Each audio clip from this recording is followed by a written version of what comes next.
Good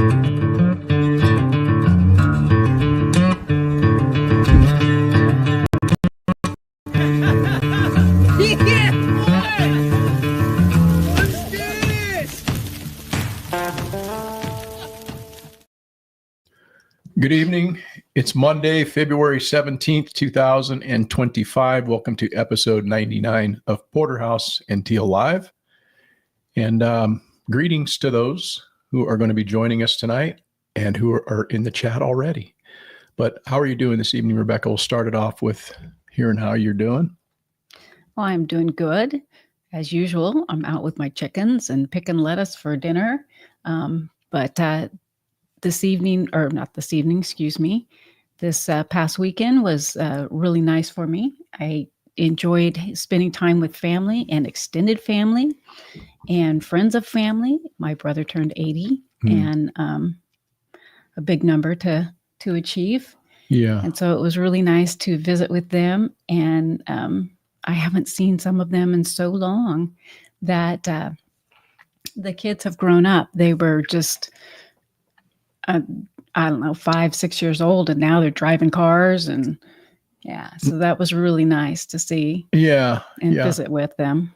Yeah, it's pretty cool getting to see folks that you haven't seen in a while. So yeah, we went down and did that. It was a nice day, and it's I guess when you get older, you cherish those moments, and it makes you realize how much time you don't have left, I guess, in other words.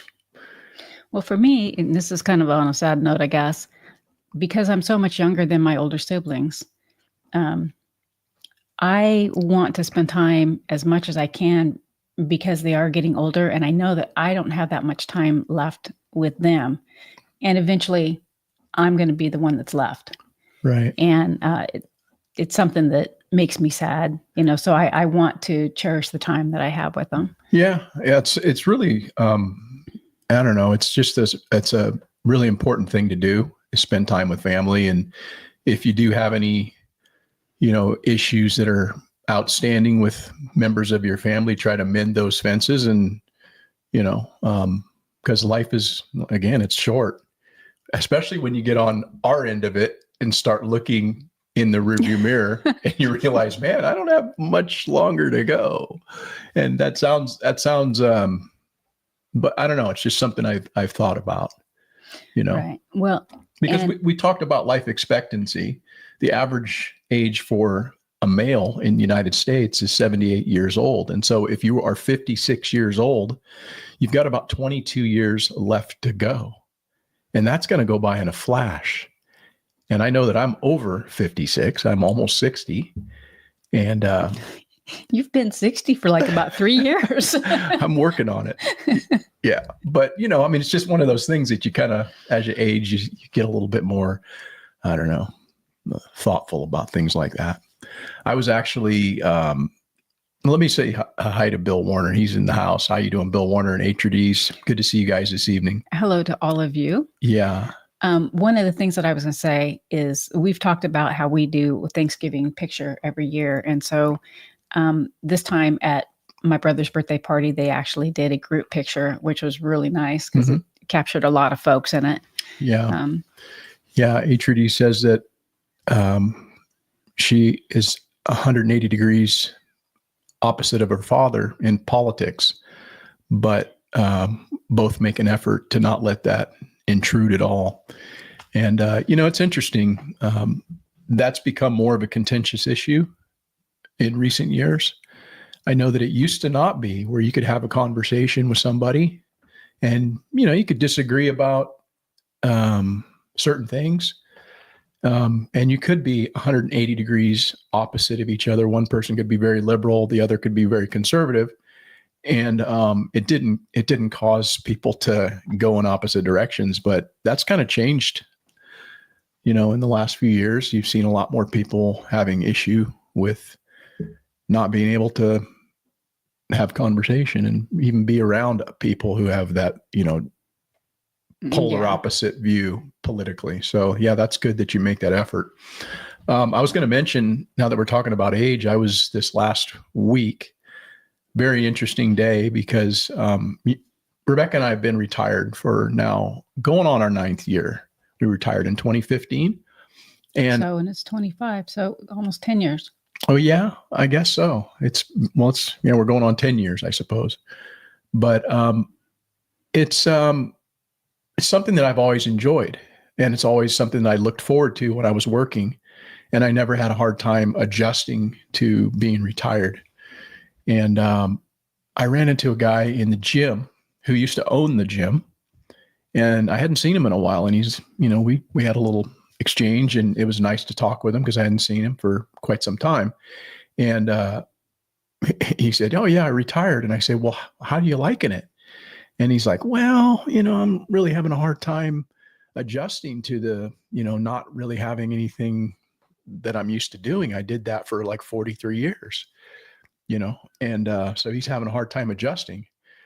And about an hour later, I had a phone call. I called a friend of mine who had recently retired within the last, I don't know, half a year or so. And I asked him the same question. I said, "Hey, how are you getting along with your retirement? How are you enjoying it?" And he had the very similar response, which was, "Yeah, I'm just having a hard time figuring out, the flow of my day and how, where I kind of fit into things or whatnot." And then so after I spoke with him, I thought, well, I'm going to pull the trifecta, and I'm going to call one of my family members who recently retired within the last couple of months. And so I called and talked to her, and I asked her, I said, "How are you enjoying retirement?" And she says, "It's awful." And I was just like, personally, I'm blown away by that. No, I'm not surprised because this is something that I've heard from a lot of people. A lot of people have a hard time adjusting to the new reality, going from somebody who has a position of importance and you have this purpose, and then all of a sudden you don't have that in your life anymore, and it's an adjustment for some people. And for me, I never had one day where I looked and said, "Oh, I don't know what I'm going to do." And we both retired at the same time. We were fortunate enough where we could make that choice. When I retired, she retired. And let me ask you, Rebecca, was it something that was hard for you to adjust to? It was not. However, the last part of the years that I was working was from home. So I was already at home. So I think that was probably a smooth transition for me. Had I left work, maybe I would have had a different response to that. Mm-hmm. I'm not sure. You were able to retire at a fairly young age, 50. Yeah. So I don't know if that has an effect, because you're still busy doing stuff. You still have your health and everything else, mm-hmm. as opposed to going out when you're 65 or, you're waiting longer. Right. I don't know if that plays a role or not. Well, I think, here's what I would say, and I would give people this advice. And if you were to ask, is retirement a good idea? And I would say this, I would say, no, it's not at all. Unless you're retiring from your profession in order to be busy with other things, productive things. And as long as you're being productive, you have a reason to get out of bed. You have a reason to strive for something, to be productive. But, if you don't do that, if you just sit around and you are just relaxing, you're headed for a decline, both physically and mentally. Physically, you're going to let yourself go because you're not doing anything to keep yourself active. And, the old adage, use it or lose it, is very true, particularly as you start to age. There's muscle loss, sarcopenia, there's bone density loss, all of the things that affect people as they age causes them to not be able to do the things that maybe they would love to do sometime. What I told that person who was a family member of mine, I said, "You know what? You're going to have plenty of time to sit inside of your house and you're not going to have the opportunity to even make that choice at some point. So right now you have the choice while you still have your health to go out and to do things, find something that is meaningful to you, whatever that is, and look forward to that every day. Be optimistic and realize the things that you have, which is your health. You know, you may not be in the best health, but that's something you can always work toward. And then if you're not finding something to occupy that desire to be needed, you're going to essentially have mental issues. You're going to be depressed. Yes.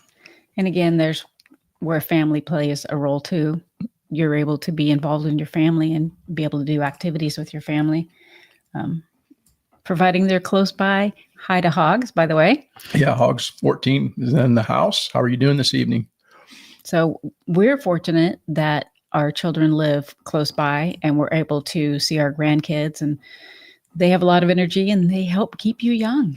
Yeah, that's nice. Not everybody has that though. And you know, if you don't have that, that's no excuse not to go out and to find something in your life that's meaningful. You know, it just interests me that so many people attach themselves to their place of employment. And I've said this before, but I, you know, if you're somebody who's an entrepreneur and you've built this business, you've got this thing that's your passion and you want to do that till you die, I could actually understand that. But what I can't really understand is those that want to work for somebody else, making somebody else money and finding enjoyment, you know, in a sense that they don't take for themselves. And I think what the reason for that is because they've lost that connectedness with other people, right? There's now you're alone. Is with people at work. Yeah, you have that connection where hey, I've got this friends group, or we go out and we do things, and I see these people every day or whatever. And so there's that loss of having that group of people around you, whether they're actually friends or not, I think is immaterial. They might be friends in your mind, but the reality is are they in your life now? Right. Well, they're friends because they're doing a activity or work. Right. And so they're your friends. But once you leave that, much like if you're playing music, you're going to cling to your friends. But if you opt to change your mind and don't want to play music anymore and you want to go ski or work out or whatnot, you're no longer friends because this person's still doing that, right, and you're doing something different. You don't have common interests or whatnot. And the common thing that draws you together to work is the work, right? And there may be some other commonality or whatever. But again, it's just that loss of connectedness. There's the loss of importance because as you ascend in your career from entry level on up, you get to be of a position of importance. Hey, I've got a name tag on my desk. I've got this. And people identify as well with their careers. Oh, I'm a lawyer. I'm a doctor. I'm a carpenter. I'm this. Hey, I'm Joe. I'm a fireman. Right. And then all of a sudden that's gone. And so there's all of that people contend with. And for me, it was something I was readily willing to give away. However, in your case, you're still a fireman. People who see you still, what they refer to you as chief. Sure. That's what they knew you as, chief. Yeah. So in your case, you kind of still hold that title. Yeah. Yeah. What's Bill say here? It says, I've been fortunate to have worked and earned a living for myself since 1999. And it was much easier for me to retire than most. I have had the dream of our farm for 50 years and finally get to. Yeah, that's fantastic. And having that dream and being able to live it now and fulfill that dream by living it every day. I mean, I assume that's why people go to work, is so that at some point they can have the time to no longer work and then go do the things in life that maybe they still have the health to do. And it obviously, Bill, it sounds like you're living the dream, and that's fantastic. Right? Yeah, that's great. You need a couple of our little chickens that like to get out and cruise around the backyard. Yeah. Hey, switching gears here, I wanted to talk a little bit about organized retail crime, or it's also referred to as organized retail theft. Or boosting, right? No, that's something within organized retail crime. But the retail industry, this is a big deal in the nation. It's a big deal all over.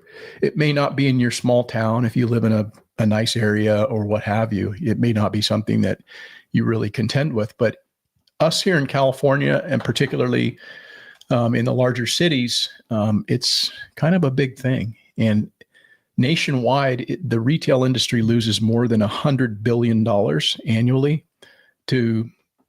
It's a combination of ordinary shoplifting, but that's, I think, kind of a smaller percentage of it. But the much larger entity is known as organized retail crime. And much of the merchandise that gets stolen gets processed and repackaged in warehouses. And oftentimes it's at a pretty significant discount. And then it's resold on websites or e-commerce sites like Amazon or eBay. You go on there and you see like, oh, hey, there's some jeans or there's some whatever, and it's new, right? But it's being sold from some third party. And a lot of that stuff has been fucking stolen. And then they take, and it goes to these warehouses and they repackage it, redistribute it, and it's resold again. And so just the other day, I thought, hey, I'm going to get myself this pair of running shoes that I've been looking at. I wanted to get another pair of those. And so I went on Amazon and, they had the ones that I wanted, and I didn't really pay much attention to who was selling them or whatnot. And I got these shoes, and it looked to me, the box that they came in, it looked to me like it was some kind of stolen merch that was probably rebranded and then resold at a discount. I asked you if you read what the top of the box said. No, I didn't read the print on it.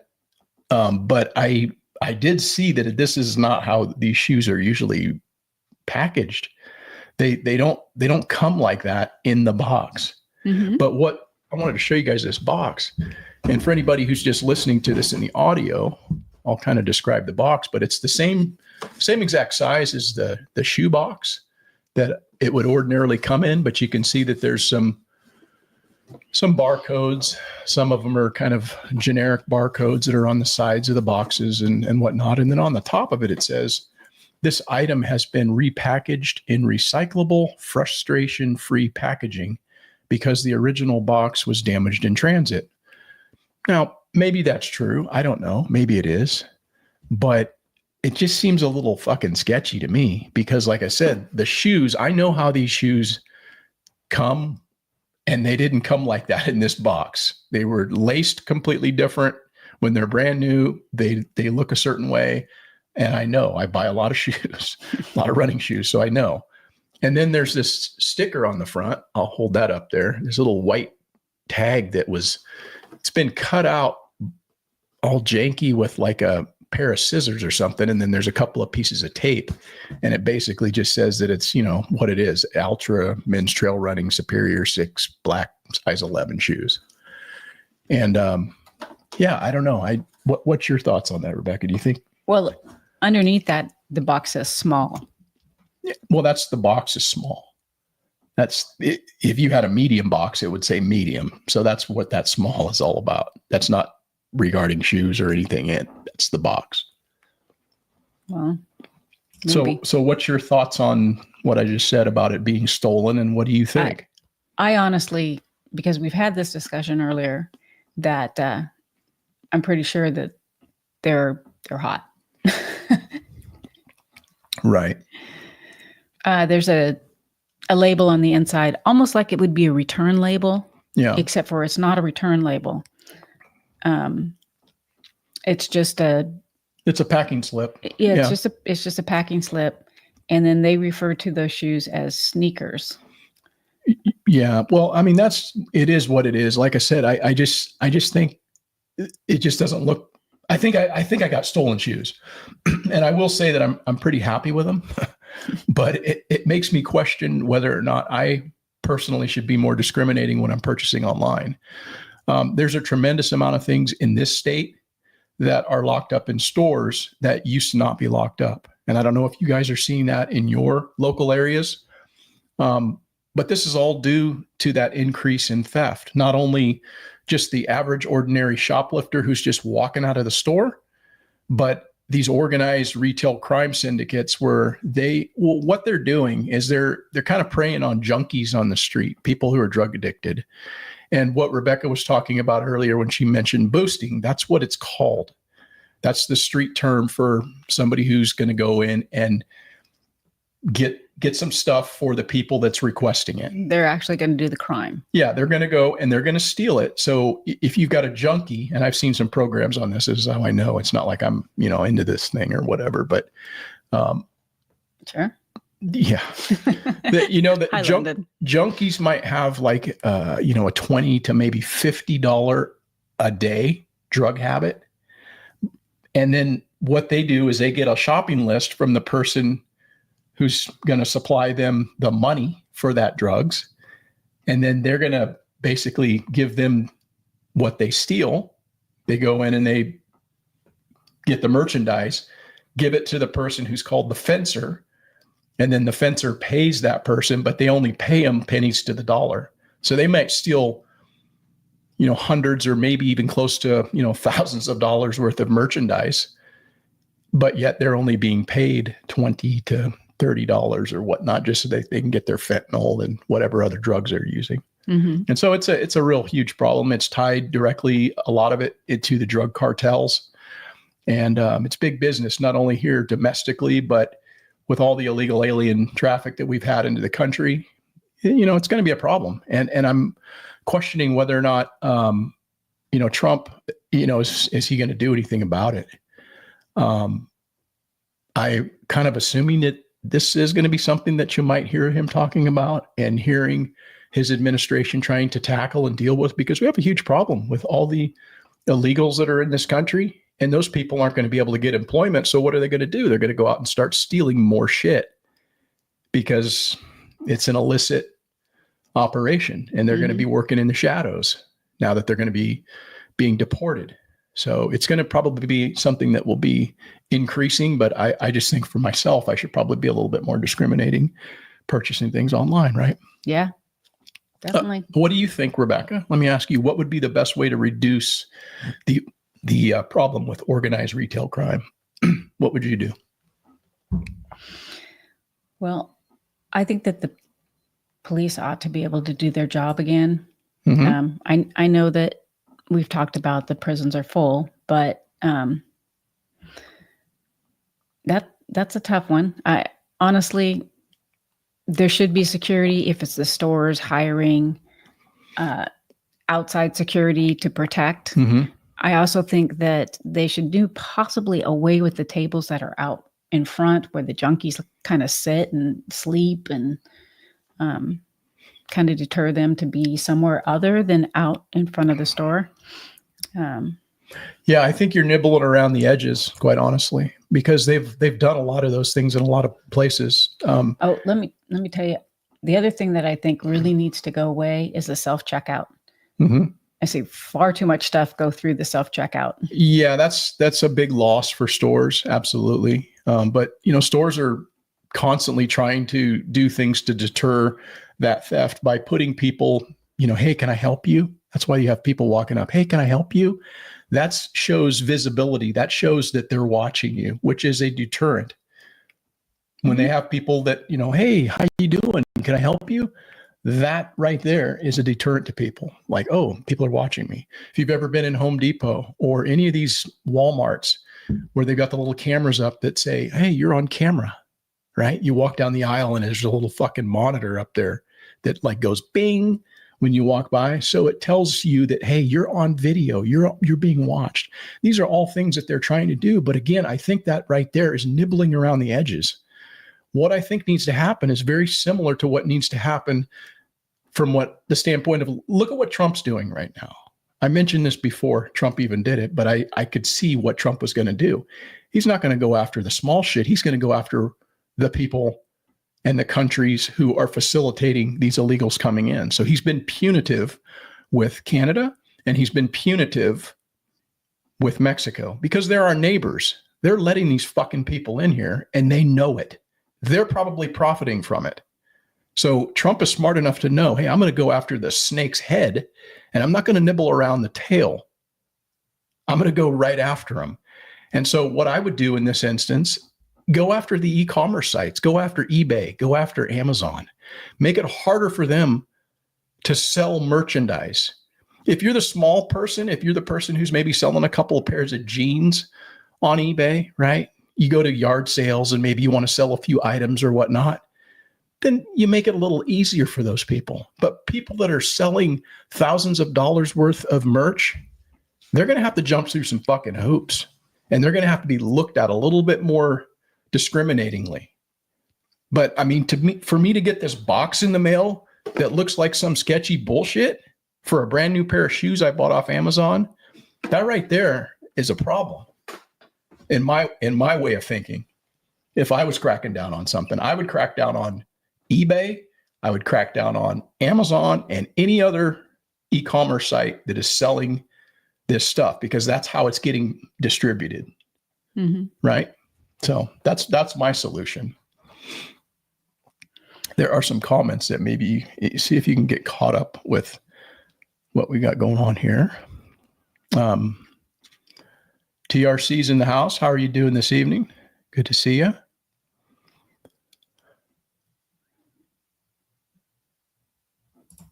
Okay. Yeah. Texas Republic Company says, honestly, that is a big problem in big cities or liberal bastions that have passed laws that decriminalize it. Generally, in my humble opinion, not a problem outside those areas, at least as far as I can tell. Yeah, I think that's very spot on. You know, every time I've gone to a smaller community or a more rural area that has not yet been affected by a bunch of criminal elements, bunch of homelessness, bunch of, the criminal element, it's like normal. It's like America probably used to have been in a lot of places, a lot more places than it is today. But you're right. Permissive attitudes in government have facilitated, rising levels of crime. They've decriminalized crime here in California. At least that's what the leadership, I will use my finger quotes when I say leadership, that's what they've tried to do by making it easier for criminals to do crime, making it less punitive on them when they actually get caught. And so that's why we have the problems we have here in this state. This is a beautiful state. Most people would love to live in this state if it wasn't run by a bunch of fucking lunatics. But the reason why people have left, not only the average citizens just raising their family, trying to carve their way in life, but also these big corporations have said, you know what, you've even made it hard for us to do business. You're driving us out. And so you have people that can see that, hey, that it's not as good as it should be. So I'm going to go over here. And so. Well, that's where it's nice. Trump's really trying to encourage businesses to come back. Yeah. Into this country. And hopefully he's successful at moving the immigrants out illegal. Yeah. I think it's going to take some time, and it's going to take, a lot of persistence. And what's going to have to happen is some of these politicians that are trying to be defiant and thwart the efforts of the federales, the federal government, from enforcing laws, immigration laws. Immigration is not a state issue. They don't get the right to say, hey, we're just going to open up our fucking border. That's not how it works. This is a United States of America. That's a federal issue. California and Arizona and every other place that wants to let in illegals. Like it's, oh, I'm Governor Gavin Newsom. I'm just going to allow people to pour across our border. No, you're fucking committing a federal crime by doing that. And you're harboring them.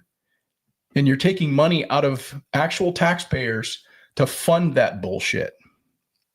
I'm getting fired up. You are getting fired up, but as I said before, if he wants to allow them to come in, they ought to come into his neighborhood. Yeah, that would solve it, right? Would that not solve a lot of our problems? I am almost positive. That would solve all of our problems if they started shipping them to, where Nancy Pelosi lives up in Nob Hill. Yeah, she's got plenty of money. She can feed them. Or Gavin Newsom, care of them. The lifelong public servant, serving and doing the good work of the people of California. And he just bought a fucking $9 million mansion on government salary. Interesting. I think they need to start looking into some of these people, right? It ought to be an illegal Airbnb. Yeah, Bill Warner says, I've heard that there are companies that are filtering warehouses for returns that are allowed to resell products, some products when the company doesn't want them sent back. Yeah, there's always going to be, I think, an effort for people to try to get around the next roadblock, to do something against the law. Mm-hmm. There's always going to be people maneuvering around that, but we have to put up those fences and we have to try to cut the snake off at the head. Right? Absolutely. And I think that's the message that Trump is actually sending out. Mm-hmm. And he's got such a good team around him. I'm still waiting to see if Cash gets. Yeah, that's. I'm wondering when that's going to take place too. We've went another week without him getting confirmed. Mm-hmm. But I think that's going to be the last of the big fish that they're trying to throw up a roadblock on. And I think for good reason, because a lot of those people realize that when he comes in, there's going to be a lot of their dirt that might get exposed in the form of, like, the Epstein client list is said to be on the top of his list for things that he wants to release. And, I mean, I don't know how many of those people might have some dealings or some things they might not want people to know about. Right. Yeah. So, well, they're fighting hard, so they're dirty. Yeah. Good evening, London. How are you this evening? Good to see you. Let's see how we're trying. Okay. Let's see where we're at here. Would you try to get caught up on comments for me? Well, I am. Okay. So, just a little bit of a homestead update for us around here. I've got all my onions in for the most part. I've still got about another 15 foot of bed that I can put onions in. And I think what I'm going to do is go down to Home Depot, because Home Depot sells those little bags with their little onion sets. And I did that last year and had some pretty decent success with those onion sets. So I'm going to probably do that here. Maybe tomorrow. I might go down tomorrow and do that. But I've got about 300 onions in already. And so, yeah, I'm excited about that. Strawberries, planted a bunch more strawberries because I really am hoping to kind of start filling in some of the areas in, like, hugel mounds and areas that I'm, trying to establish as edible landscape. It's just great to have something that's a ground cover, but it's also edible. So I'm trying to do that at this point in time. That's the best way to go about doing it, is when things are bare root and they're the cheapest. So also go ahead. Oh, I was just going to say, non-existent John says that he is stoked about Doge. Oh man, I'm telling you, I'm pumped about it. I'm going to talk about that here in just a moment, but I'm very stoked about it. And I think a lot of people are, quite honestly. Something else I just started on today, and I mentioned this a number of episodes back, but I started on a tree removal and just starting to take some limbs off. I'm going to have to, fall this tree. It's a good sized tree. It's about 50 feet tall, and I'll have to lay it right where it needs to go, but I need to take some limbs off either side. So I started on that this afternoon, and that's something I'm going to be working on moving forward, because, when you plant trees, sometimes you make a mistake. And that's what I did with that particular tree. I did not think it was going to grow to 50 feet tall. And the root has started to, intrude underneath my sidewalk, which is starting to cause my sidewalk to crack. And I don't want to have a tree doing that. So that tree's got to go. It's going to be firewood. And then we just sold the last of the Biochar Bliss soap that Rebecca has made. We don't have any more of that, so I took it off the website. However, we still do have some of the coffee soap, right? Mm-hmm. And so when she gets up and running, where she's making some more soap, and we'll get that back on the website. But at this point, all we have is the espresso self.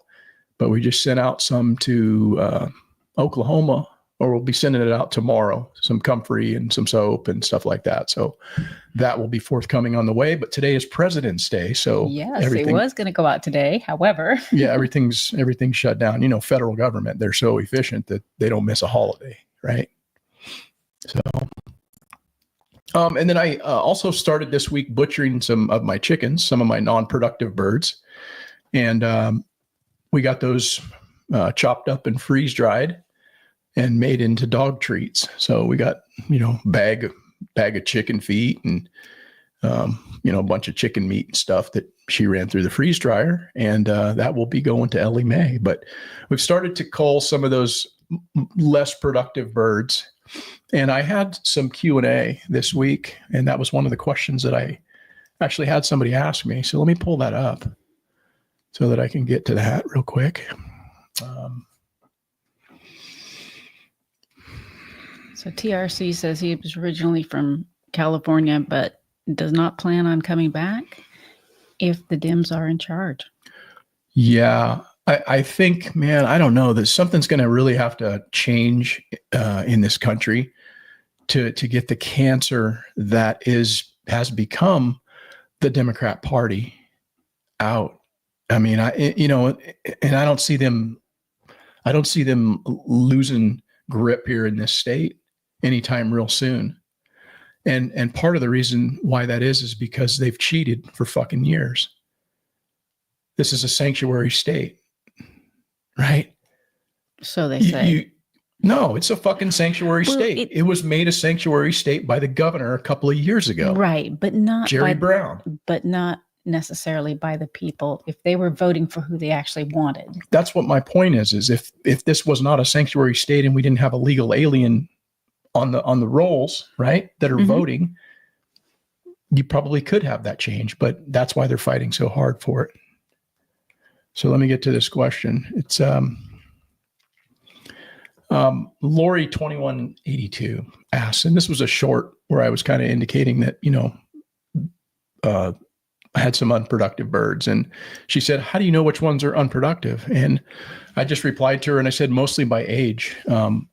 What I do around here is I don't let the hens go more than like 2 winters. So by the third winter is when they start getting cold. So the birds that were here that were brand new in 2022 are getting rolled out this year, and they're going to be replaced with all new flock. Now, the problem that I have currently is that I've hatched a bunch of birds. We've got, I've hatched close to 20 birds out there for next year. However, I don't know how many of them are roosters and how many of them are hens. So what I'm going to probably do is add some additional layers in February-ish, when I can get some layers from the hatchery, and I'll introduce those back into the herd so we can keep our egg production high. But I don't like to have chickens that are freeloading. And maybe that sounds a little harsh. Maybe that sounds a little cruel to people that are in the thing because they look at their chickens like their pets. I don't do that. And if they're not productive throughout the winter, by that third winter, they've got to go. And that's just how we operate, with these chickens here, because we got too many birds out there to just be feeding pets, man. But we're selling eggs still right now. while everybody's freaking out about egg prices and, you can't get eggs and this and that, we have plenty of eggs to eat. Plus we're selling, I don't know, what we're down to like 5 dozen. 5 dozen went out this morning. Yeah. So that's how you do that, by not keeping birds around longer than they're actually going to be productive. And in fact, that's exactly what they do in the hatcheries. The hatcheries only keep birds for about 18 months because that's when they're the most productive, is through that first 18-month period for a layer. So they're going to, after that, man, they're getting chopped up. They're getting made into chicken wings and nuggets and whatever else they're going to be made into. But so Bill Warner wants to know what onion sets you're planting. You know what, Bill? They're going to be just kind of what comes in that bag. It's a variety of white, yellow, and red. So they're not anything specific that I can cite as to what they are, because I'll probably just get those sets directly from Home Depot. They have those little things out in their garden section, and they usually have those this time of year. If they don't have them there, I'll just run up to the nursery and get them from an actual nursery, and then I could probably tell you what they are. But in this sense, I have no idea what those are. So I personally prefer the red onion. Yeah, I planted some red. I planted some Chardonnay. And then I planted some candy. And also, what did I plant on the white? I can't remember the name of it right now, but I planted a bunch of white, red, and yellow. So. And then you talked about how we were storing them. We stored them in a bedroom in boxes. And unfortunately, we lost a fair amount. Right. That was not the best way to have stored those last year. Now, if we could have had those onions in 50-degree temperature, like in cold storage, 45 degrees to 50 degrees, that would be ideal. We'd still have onions probably at this point. But every week she was going and searching for the ones that were stinky and getting rid of them. But this year we're going to avoid doing that because we're going to freeze dry a whole bunch. And then that way we'll have onions this time of year. Yeah. So next question is, do you use compost? For what? Let's see. Is there a question? Yeah, on your homestead. And compost extract. And that is from Hilltop Blues. Oh no, I don't really make extract. I make compost tea, which is kind of a similar thing, but compost tea is what I actually prefer to use. And it's just taking a small amount of compost. I'll use like 20 cups of compost, and then I add other things to that. And over the course of anywhere from, depending on how hot it is outside, what the ambient temperature is, determines how active the microbes in the compost tea are going to be. The colder it is, the longer it's going to take. The warmer it is, it's going to probably mature 24 to no more than 48 hours. And so you basically, it's an aerated tea where you're running like air into like a bubbler. And then that allows aerobic stimulation of the microorganisms that are going to like start to flourish and grow. But you're basically adding like sugar, which is the food source for those microbes.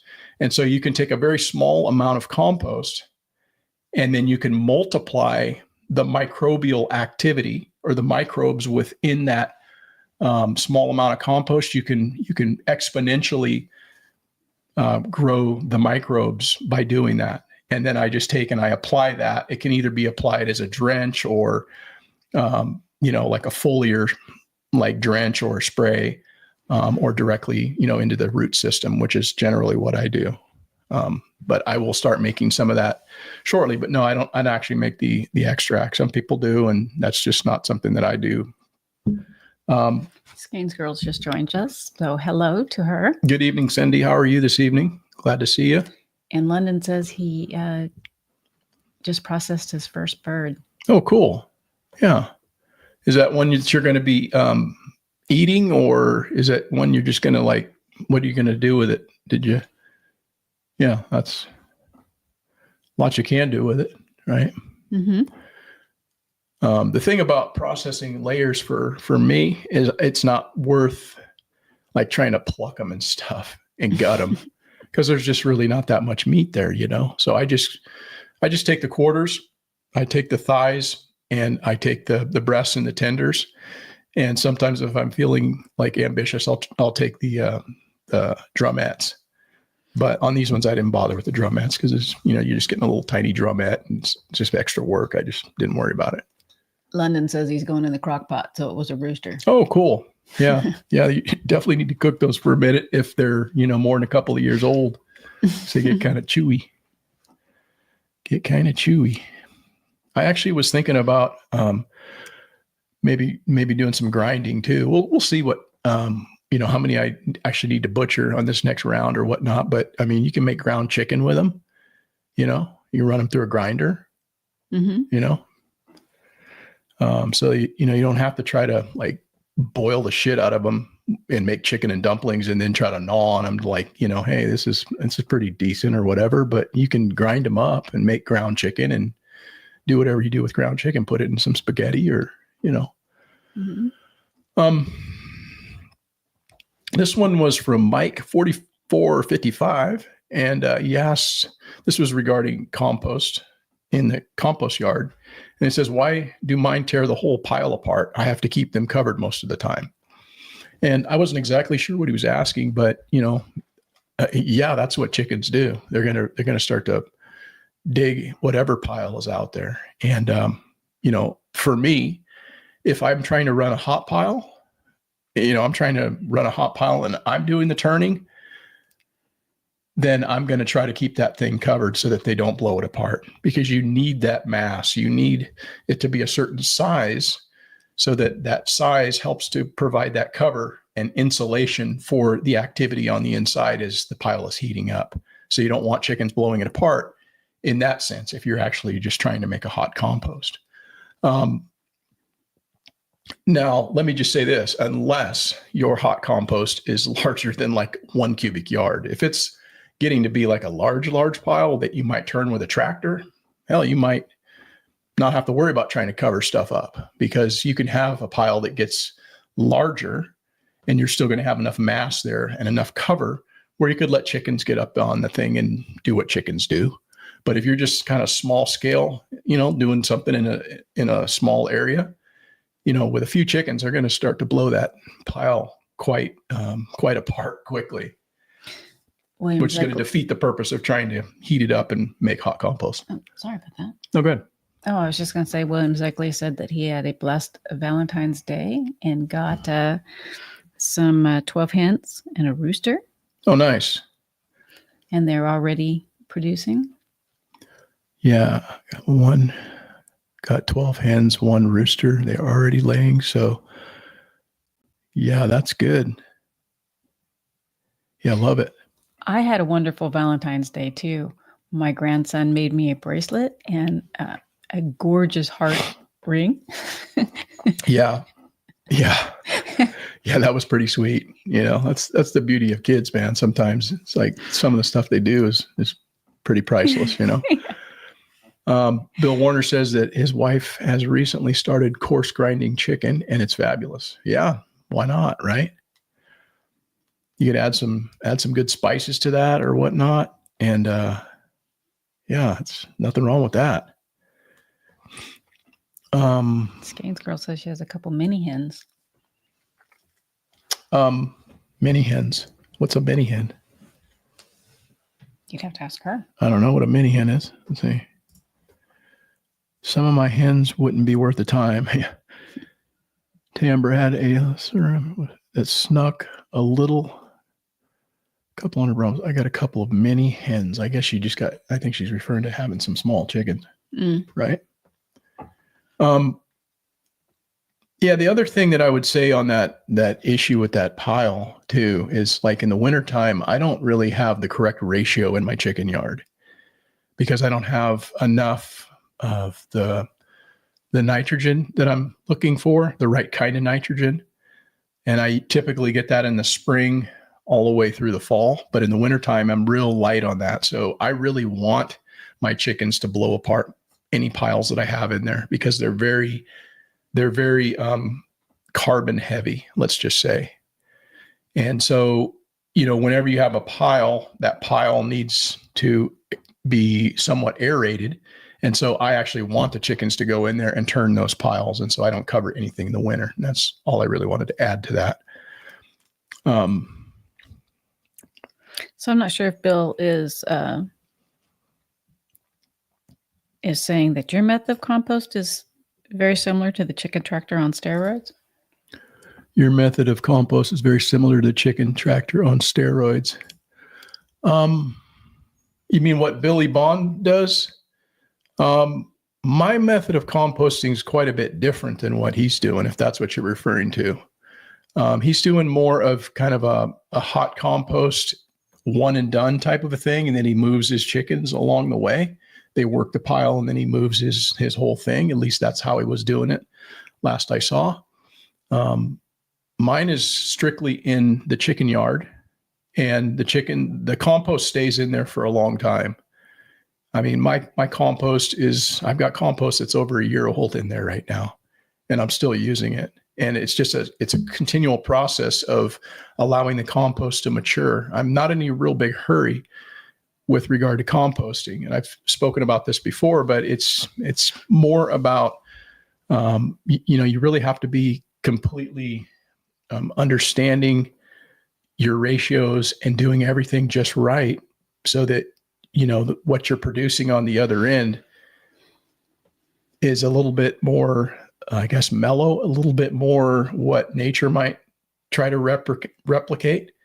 Compost isn't made in a very short period of time in nature. And so you're doing something outside of nature, which I'm not saying it's wrong or bad. I'm just saying it's a different approach than what I do.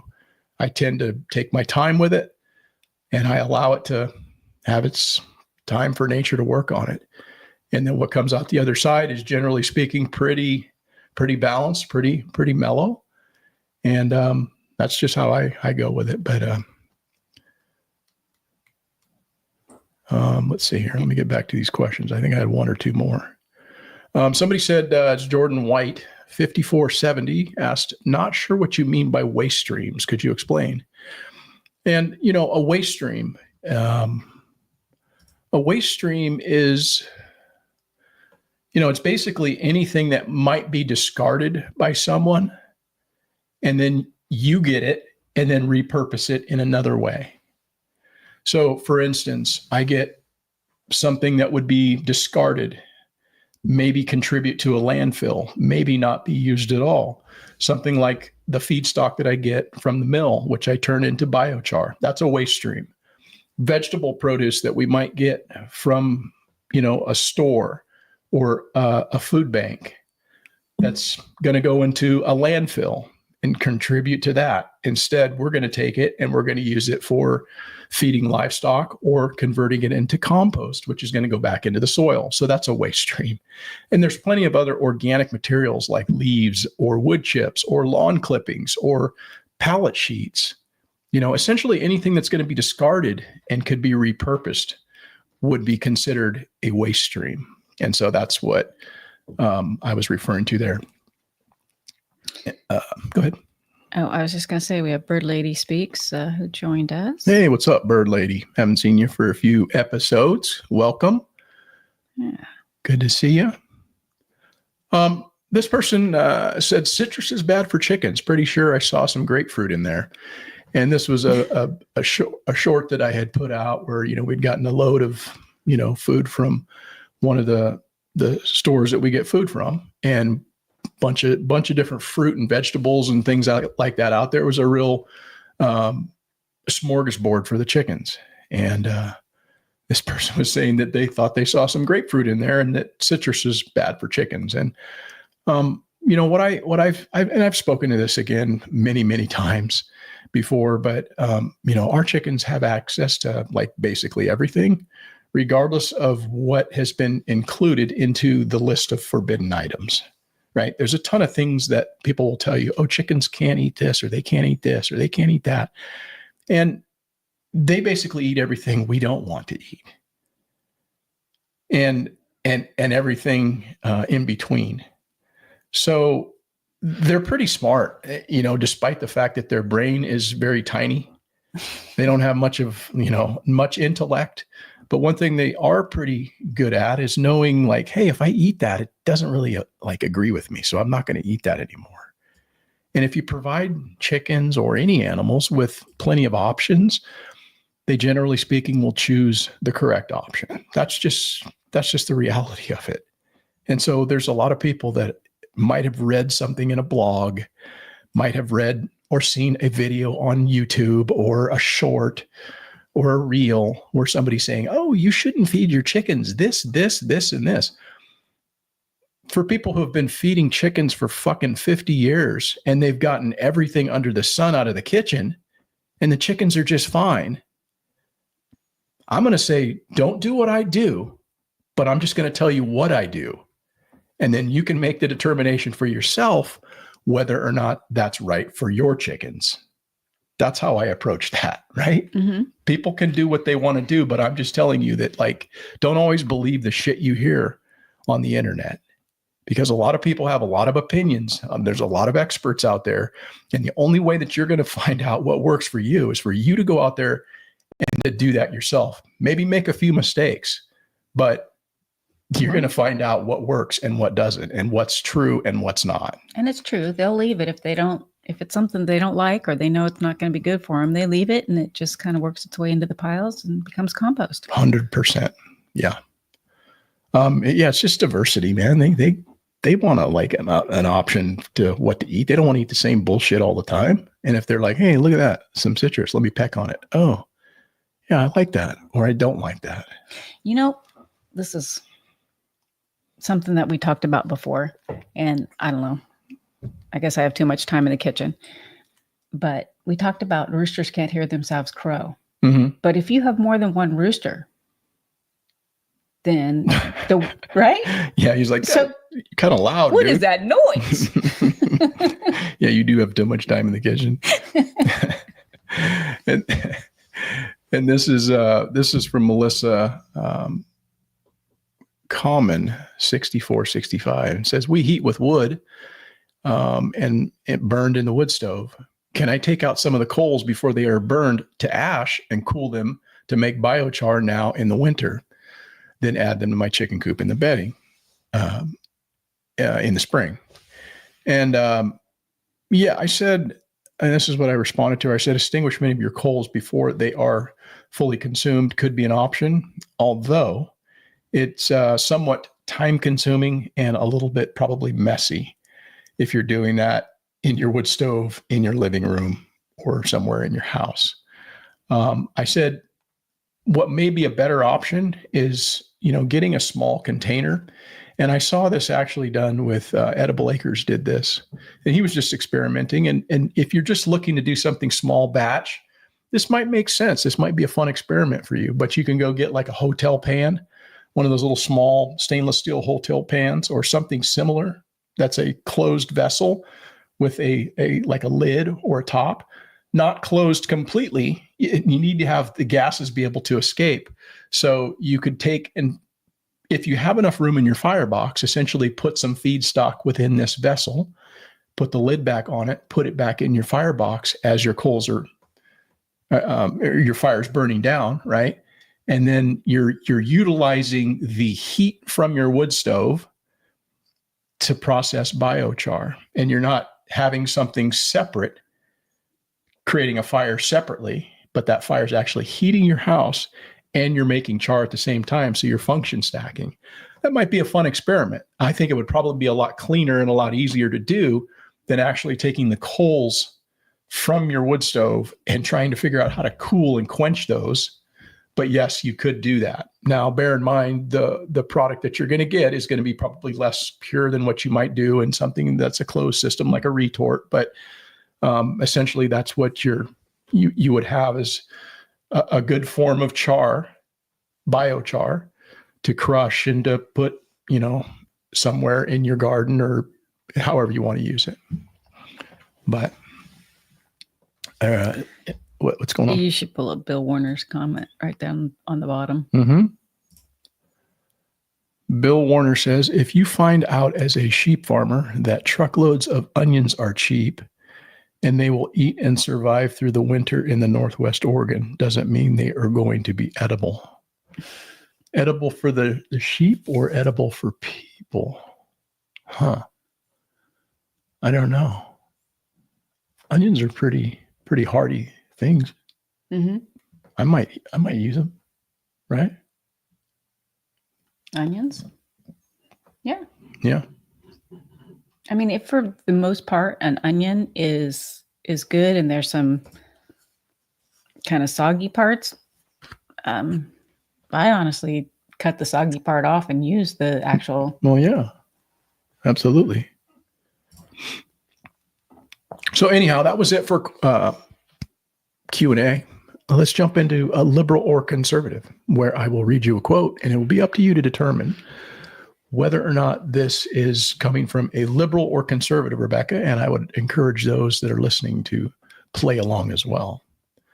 But hang on a second. Stupid. I'm doing stupid things here with this computer. Sorry. Okay, I think I got that part figured out. Hold on a second. Okay. Oh man. Why do I keep clicking buttons? Sorry, guys. Okay. It is a popular delusion that the government wastes vast amount of money through inefficiency and sloth. Enormous effort and elaborate planning are required to waste this much money. Liberal or conservative? Read it one more time. Yes, please. It is a popular delusion that the government wastes vast amounts of money through inefficiency and sloth. Enormous effort and elaborate planning are required to waste this much money. Liberal or conservative?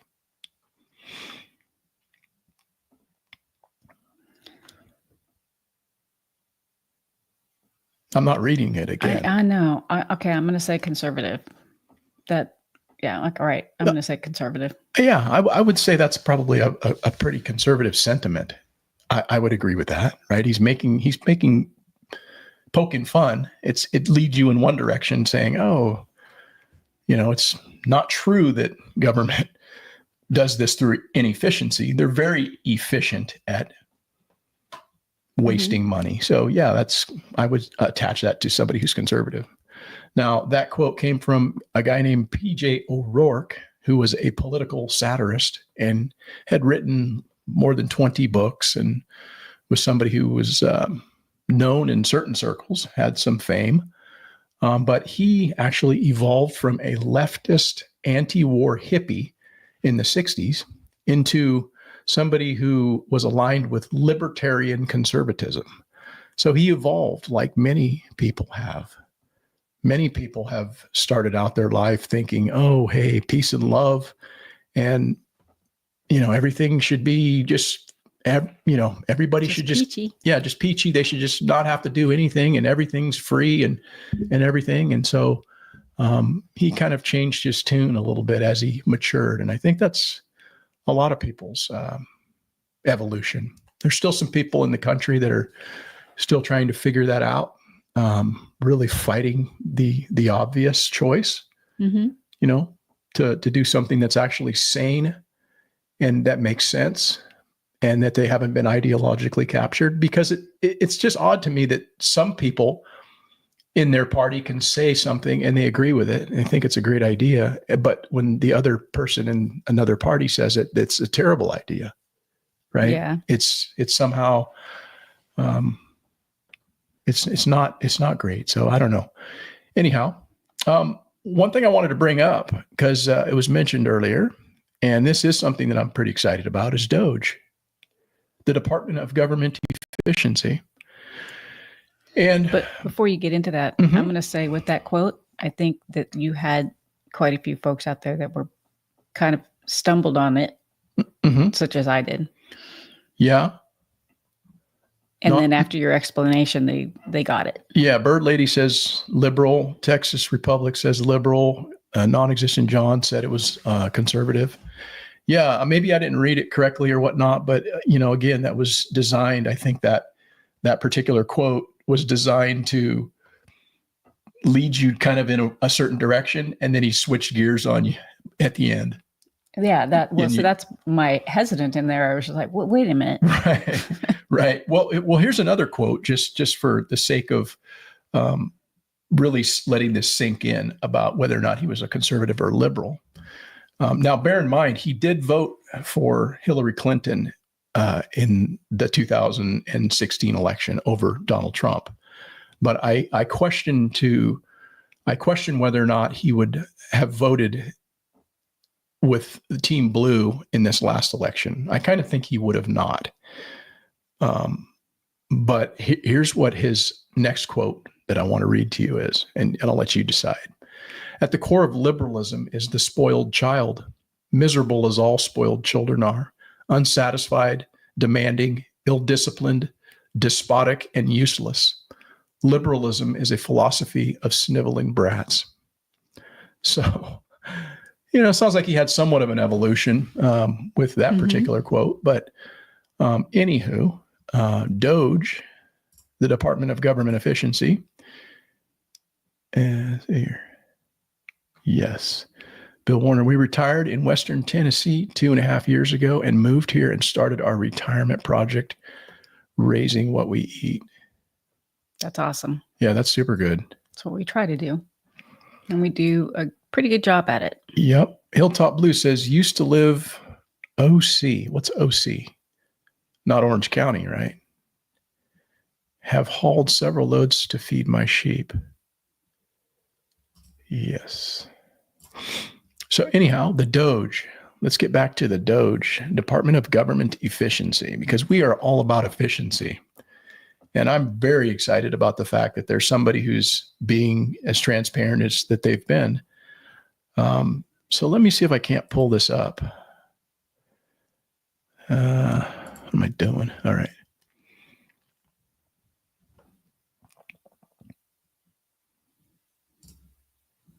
Okay. So here's the Department of Government Efficiency. Now, last week, this page was still blank, but they've since populated this landing page with, as you see here, a list of their accomplishments. And it's pretty cool to be able to just pull this up and to see what's actually taking place on a daily basis, the things that they're making progress on to make government more efficient. But if you'll look right here off to the right, there's a menu that a couple of things I wanted to bring up. And one of them is the workforce. And I don't know how many of you know this, but the federal government is the largest single employer in the entire United States. There is, let me pull this up. Boom, meet the US government. There is over 2.25 million employees, right? Over here, you see 2.2. And then that's the amount of offices, 16,000 and change. And the total wages for those employees is $211 billion. And it's all broke down here by age and demographic. But then as you scroll down, you see the different agencies here. This is the cabinet level agencies directly underneath the president. And so when you click on that, you'll see things like the Department of Agriculture, the Department of Commerce, Department of Defense, Education, Department of State, Labor, and on and on and on. Okay. And now as you go over to these independent agencies, and I spoke about these independent agencies a couple of times in recent episodes, but these are ones that are somewhat outside of the president's direct control. And so there's 43 large independent agencies, there's 63 medium, and 119 small independent agencies. But as you click on that, you'll see things like all the way down here at the bottom, you'll see USAID, United States Agency for International Development. That's the department that has been giving everybody so much fits on the liberal side, because they believe that by Elon Musk cutting the waste or highlighting this waste, that he's taking money out of the mouths of poor, starving people that are, need our assistance.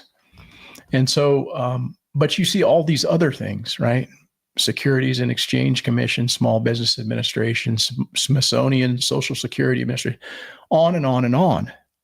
So that's pretty cool. And what I would encourage people to do is just go on here and cruise around and just kind of get a feel for how large our government is.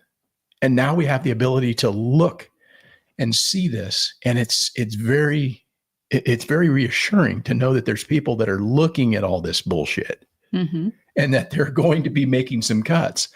And now this is something that I'm going to pull up next, the savings part. This just went live about a couple hours ago because I pulled this up sometime today to see if they had populated it yet, because they had said, hey, there's going to be savings that will be shown here over the weekend. Well, there was nothing as of a couple of hours ago, but I pulled this up just a few ago, and check this out.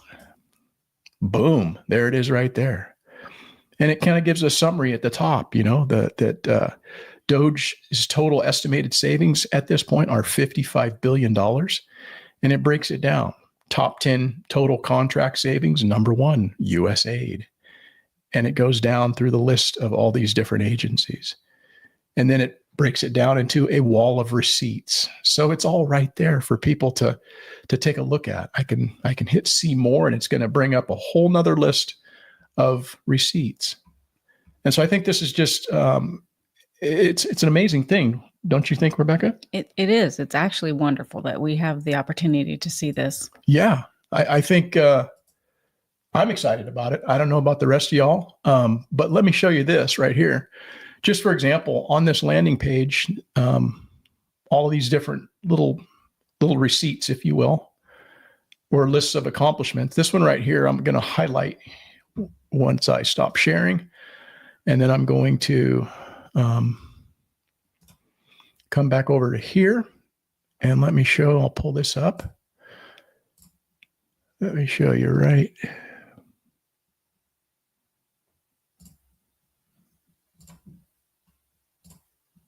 I think this is it. Yeah, this is it right here. Okay, so this is what I've just pulled up. And this is just one of those posts on there. And it says, U.S. taxpaying dollars were going to be spent on the following items, all of which have been canceled. And then it starts at the top, $10 million for Mozambique voluntary medical male circumcision. $9.7 million for UC Berkeley to develop a cohort of Cambodian youth with enterprise-driven skills. And it goes on and on and on down here. You can pull up any one of these, and it's the same thing. $486 million to the Consortium for Elections and Political Process Strengthening, including $22 million for inclusive and participatory political process in Moldova, and $21 million for voter turnout in India. Okay, that's a mouthful. But let me ask you, Rebecca, what do you think of all of that? Is that something that you agree with, these cuts, or are you as distraught as some of the people are that are out there screaming, we're taking money away from people? I agree with the cuts. I think that when you give, well, these aren't exactly handouts, but when you give handouts to somebody and they rely on it, you're just teaching them to be lazy. So by spending money and waste and fraud, you're just breeding more of it by allowing it to happen. And so, yeah, I'm against it. People need to stand up on their feet, and they need you citizens to need to be able to keep more of their own money. We didn't vote on this. We didn't ask to spend our money on that. Nobody asked us that. Yeah, I would say this. I got a chance this past week, and I don't know, I mentioned that to you, Rebecca, but I don't know if you ever listened to this interview yet with Mike Benz. But I got turned on to Mike Benz. He was on Tucker Carlson probably about 3 months ago, and I happened to catch one of the episodes, and it was very fascinating to me because he has a way of explaining what's taking place on the inside regarding a lot of these government entities and the use of soft power. But that's essentially what this particular agency was established to do, which was to assert America's soft power around the world. And so he has a very good way of explaining that. There was a recent episode that he did, I think a couple of days ago with Tucker Carlson, but he also did one with Rogan that I thought was very good. And so I thought it was probably one of the better episodes, probably the most consequential episode that I heard since Dr. Peter McCullough was on Joe Rogan when he was talking about the mRNA vaccine during the height of COVID and all of the insight that he was able to share with that, because he was somebody who actually developed the mRNA vaccine. But that was a very controversial episode because at that time we were still being told we couldn't say certain things and you were going to be censored and this and that. And Joe Rogan had him on and basically said, hey, fuck you. This is my show, dude. I go through Spotify. I don't give a fuck what Google says. And so he had this guy on there because he wanted to hear from him. I thought that was a very consequential and eye-opening episode. And this particular episode with Mike Benz that he did, I thought it was very well done as well. Very eye-opening. I actually listened to it twice. It's like 3 hours and 20 minutes. So maybe give that a listen, guys, if you want to learn a little bit more about why some of these things are taking place. And one thing that I would just maybe caution people to consider is that, don't throw the baby out with the bathwater. I know that a lot of the shit sounds like it's bullshit, and most of it probably is and needs to go. But there may be a valid reason why we are doing some of these things that aren't really forwardly explained to the general public. So we're giving them something, but we're also, we should be getting something in return. We might be giving them male circumcisions, which I don't think we should be paying that kind of money for that. But if we're not getting some kind of minerals or something from them, or some kind of something that's going to advantage our position here in this country to allow us to live the life that we've been afforded as Americans in a first world country. It should be at least an equal exchange, though, not. What you want to get? What do you mean equal exchange? Financially, if we're giving them a certain amount of money, then that needs to be exchanged back. However, all I'm saying is that, you know what, maybe we're getting something from them like cobalt or fucking uranium or whatever. We don't know what we're getting in return. And so that's what I'm trying to just put out there, because I know the impulse that I have and the impulse that probably most people have is, you know what? Fuck that. Let's get rid of USAID. Let's get rid of this. We cut all the shit. There might be something you don't understand about what's happening. And I'm not saying that all of this stuff maybe doesn't need to go. I'm just saying that we don't know the full picture is all. And so maybe listen to that episode and it might kind of illuminate some things for you as to why this program was put into place and why it might still be necessary to retain a portion of it and cut the fucking fat. You know what I'm saying? Mm-hmm. Yeah. I don't disagree with that. Yeah. Yeah, I mean, this Doge thing, man, I'm really stoked about it. I think most people are. Mm-hmm. It's something that has been talked about for a very long time in our government, and it's been used as a political talking point. Like, oh, we're going to do this. We're going to cut the budget. We're going to blah, blah, blah.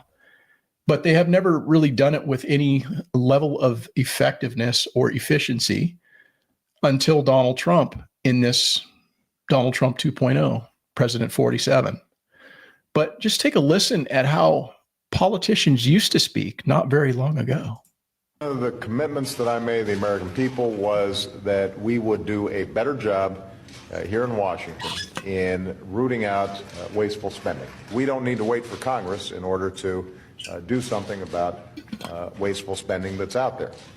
Cutting waste Making government more efficient is something that leaders in both parties have worked on. We haven't seen as much action out of Congress as we'd like, and that's why we launched on our own initiative the campaign to cut waste.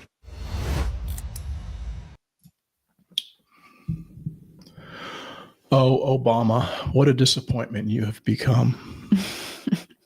You had so much promise. You talked about hope and change and bringing people together and uniting them, but you were such a disappointment. You talked about balancing the budget and closing the border, and boy, there was so much promise there, but what a total disappointment.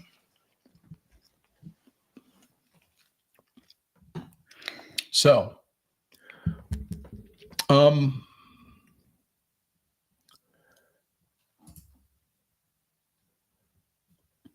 yeah, so Texas Republic says that Benz does make that point and articulates it well. Yeah, I'm glad you got a chance to listen to that episode. And I think, you know, the more people that listen to people that know what they're talking about, the better off we'll all be, because it makes us a little bit smarter and a little bit more well-rounded and informed, you know, because it is very easy to make, you know, judgments about things that are happening on the inside when you're not in the inside. But when you hear somebody who has been on the inside and then he's able to articulate it in a way that like the average person, like the rest of us can consume, and we're like, oh yeah, okay, I understand what he's saying. That makes sense. Then it's worth your time listening to it. So again, Mike Benz, and he was just on with Rogan this past week. So, well, I think so much has slipped into those bills that we don't know about. Well, these aren't even bills. These are just fucking like, here's your money. These aren't like anything that Congress has voted on. This is just money that gets allocated out of the budget that is given to USAID, which is about $50 billion a year, their annual budget. But the average people don't hear about that, but yet it's our money. Right. And it's a shame, because there are people here that would benefit, and I would feel much better if there was some mechanism to do something to improve the lives of people in this country. In our country, yeah. That's what we've talked about before, is that our country should be taken care of first before we go and hand out money somewhere else. Yeah. And I'm not suggesting that we take care of the people that don't want to take care of themselves, because we have plenty of people that just want a fucking handout. But I mean, when you have people that have been drastically affected by natural disasters and things like that, I mean, you got to make some kind of a concession there. We're a caring and giving like people in this country, but we want it to go to the right reason, or right people for the right reasons, not just like, hey, our money's flying out the door because, you know, they need circumcisions in Mozambique. Meanwhile, we have a huge deficit. Yes. Right. See, to me, that doesn't make any sense. We got to clean up our act first. Yeah. I'm out here screaming, you're taking money away from people, but follow up that we're taking money away from American taxpayers that are devastated by recent weather events. Yeah. 100%.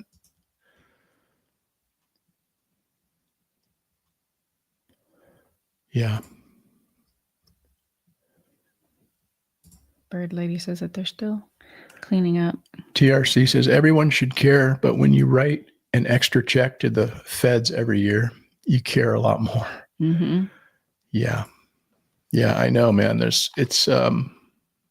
think, you know, one thing that Mike Benz said in that interview that was not as encouraging as maybe I had hoped it would be, as far as his take on it, is Rogan was asking him, you know, like, hey, how long is this going to take to unravel this? And he said, it's taken 50 years to get to this point. He said, it's going to take 50 years to get out of this. And that to me was just like, because a lot of this is a revolving door. So the people that were in the Biden White House, right? All these people now are let's say, finger quotes here, air quotes, unemployed.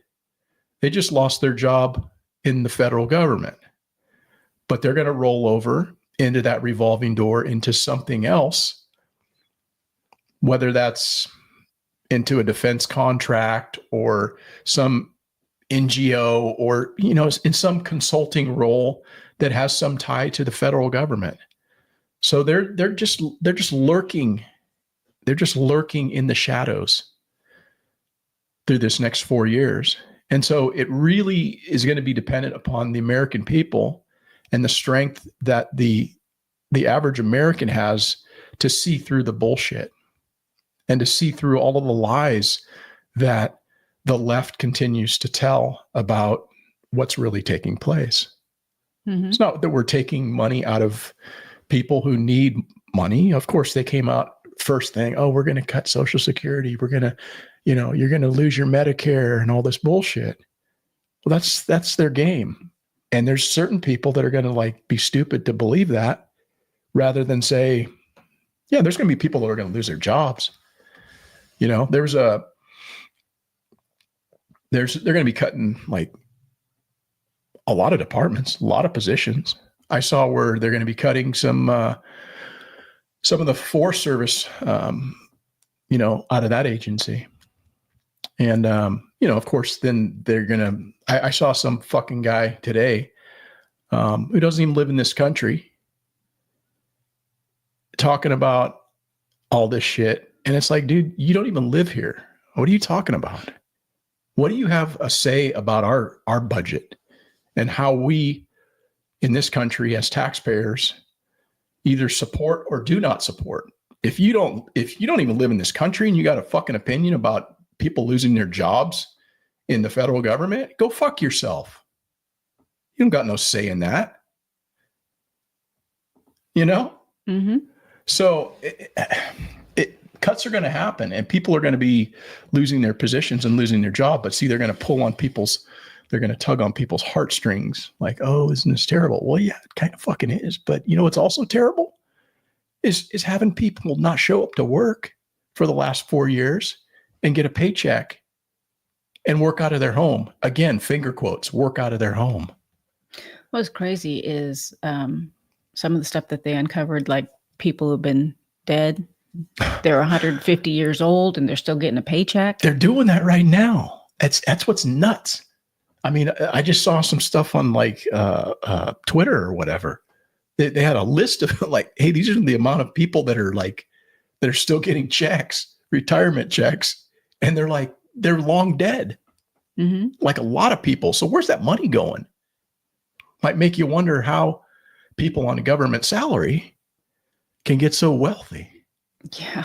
Right? Because if there's no line item that says, hey, this is where this is going, these are dead people, you know, it's just, oh, well, that's just money that's like going somewhere. And maybe it'll wind up in some Swiss bank account that gets attached to that person. And next thing you know, it's funneled back. And I'm sure they got it all figured out, how they can like snake their way into becoming very wealthy as a public servant, making good money, $220,000 a year or whatever they're making. That's good fucking coin.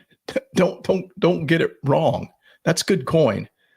But you know, how do you wind up with living expenses and everything else you do to become somebody who's like, oh, Mitch McConnell, how much you worth? Oh, fucking 74 million. That's pretty cool. How'd that happen? Fucking old man. Can't even stand up. Go home. Kentucky, you're better than this. Right? It's amazing that they're there so long. I still think that term limits need to be set. You don't need somebody up there that's 92 years old, mm-hmm. or even have been there for way beyond. Well, let's get people fired up here. Let's change the subject. Let's get people worked into a frenzy here. One of the programs that Doge they eliminated was dealing with white privilege. And I have my thoughts on the matter, but I really do want to get your take on that, Rebecca. But before I do, let me play a clip from the training program that was just recently eliminated. This came straight out of Doge. This is a portion of the training PowerPoint or seminar that they're putting on for people who need to be educated on, white privilege. Our roundtable is entitled Identifying and Disrupting Your Whiteness, a workshop addressing power and privilege toward anti-racist spaces. The term whiteness refers to race privilege, a way of seeing the world and a set of cultural practices that are usually unmarked and unnamed. Whiteness is often unrecognized, particularly by people who identify as white, but pervasive in American society and a barrier to inclusion and equity. This Equilearn virtual roundtable, facilitated by Equity Fellow Dr. Sharon Rad, offers a space to examine one's personal, local, and immediate connections to whiteness and privilege, and consider how to identify and disrupt rather than perpetuate them. Well, that was one of the programs that was just cut. I would have to say I agree with that program being cut. I don't think that's something that we should be funding nor promoting in this country. I think that's the wrong message to be promoting to anyone, is that somehow you need to apologize for whiteness. That's anti-American. I mean, let's just call it what it is. But what do you think about that, Rebecca? Do you even know what white privilege is? Not really, but after listening to her, I guess I need to hit the tanning booths. Yeah, I guess. I don't think that's going to help. But let me just define it for you, because I pulled this up off the internet, because I wasn't exactly sure what it actually was either. But go ahead. I'm assuming it's because I'm white, so I feel that I'm better than everyone else, and I Do you deserve to. No. Do you? No. Okay. I'm guessing. Okay. So go ahead and read. Okay. So the definition, according to ChatGPT or whatever, says white privilege refers to the societal advantages that white people have over non-white people simply because of their race. These advantages are often subtle and ingrained in various aspects of society, such as education, employment, healthcare, housing, and the legal system. White privilege doesn't mean that white people don't face hardships or challenges. Rather, it means that their race isn't a factor that contributes to those hardships.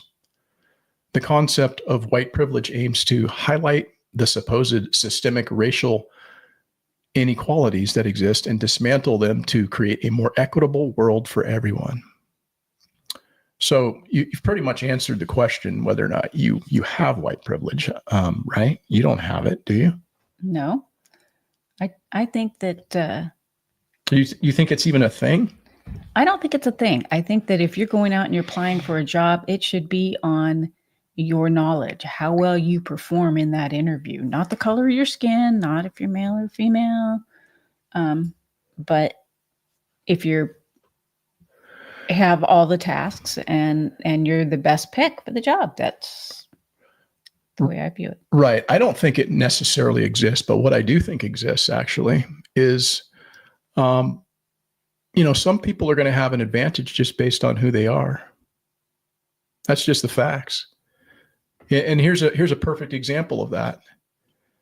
People who are, generally speaking, considered highly attractive are going to be much more advantaged than those that, generally speaking, are considered less attractive. That's just the reality of it. Really pretty people, male and female, they get looked at differently. They are treated differently. And it's just a fact of life. And, whether that exists in a racial context, I can't really speak to. But here's the thing about it is that should never be an excuse in the United States of America for why one can't succeed, because there are people of all races that are highly successful. What that means to me, Rebecca, yes, is you just might have to work a little bit harder going in. And a perfect example of that is when I was trying to transfer into positions, right? I wasn't chosen, even though in my mind, I thought, hey, I was the superior candidate. Not just because it's me, it's because I know the people that they hired were fucking lames. They're lops. But they're good old boys in the sense that they're already there. They've been working in that unit their entire life. I'm a new guy coming from outside. I'm an outsider. Regardless of whether or not my skin is darker than theirs or not, that's not the reason why I didn't get the job, at least in my mind. It wasn't because somebody had white privilege. It was because he was a part of the fucking club. And that happens in life all the time, right? It's who you know. That's what gives you the advantage. There's people that have advantages throughout life. That's life. Life isn't fair. But what shit like this right here, this seminar that's being put on is trying to do, it's trying to create some kind of a balance that there just is no balance in life. There's always going to be, somebody here and somebody there. And if you're somebody who's here, you just recognize, hey, I'm here and I need to fucking work here to get here, right? You just know you have to work twice as hard. And there's people that do that all over this country. And those are the people that are successful. They don't use race as an excuse as to why they didn't fucking succeed, or they didn't use this other thing as an excuse as to why they have a problem and that they're not as successful as the other person. That's the problem with things like this. That's the problem with this white privilege bullshit. Yeah. Right? Now, as far as the pretty thing, if it's a job and it's a pretty girl and she's being interviewed by women, that prettiness may not work so much for her because. Yeah, that's not going to be her. That's not going to be her.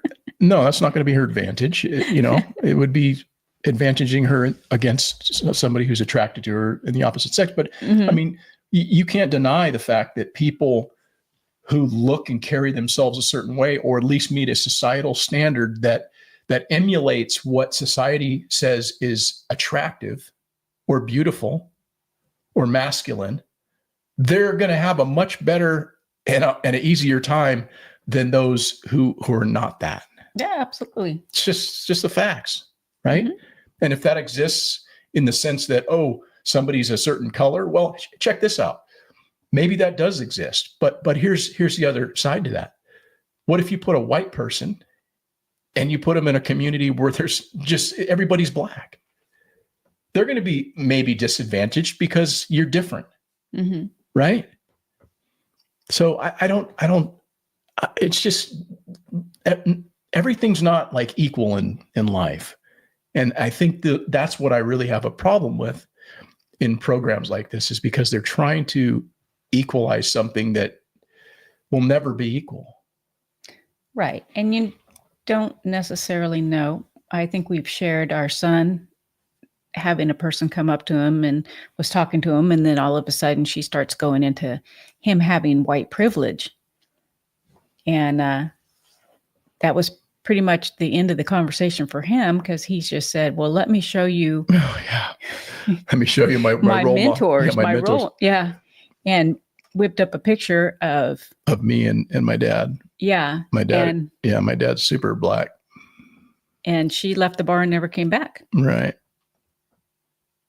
So Bill Warner says there are so many companies that have to follow equal rights practices and have a certain percentage of this, that, and another ethnic representation. And that will just research present employees. I don't know what that last part meant, but yeah, there are some that have to fit all. We need to have this many people that are black, this many people that are female, this many people that are. That started in California years and years ago. My dad was, he worked for the state, and he told me that on the scope is basically the piece of paper that shows the scope of the job, what the title is, how much you make, what the job description is, all your responsibilities, yada, yada. And right at the top of that scope, it said women encouraged. And so what my dad told me is he said, you know what that means? He says, if you ain't a woman, don't fucking apply because we ain't hiring you. That was at the time when they were trying to get, a certain quota of women. And they did the same as far as, the racial disparity type thing. And I just don't agree with that. And I don't think most people agree with that. I think that if you're qualified, you should be given an opportunity. That said, I don't think you should be locked out if you're the superior candidate based on race, but most people are not gonna do that in most cases, unless they've got some kind of a fucking thing where they're racist. And if it's their company and they don't want to hire black people, fucking don't hire them.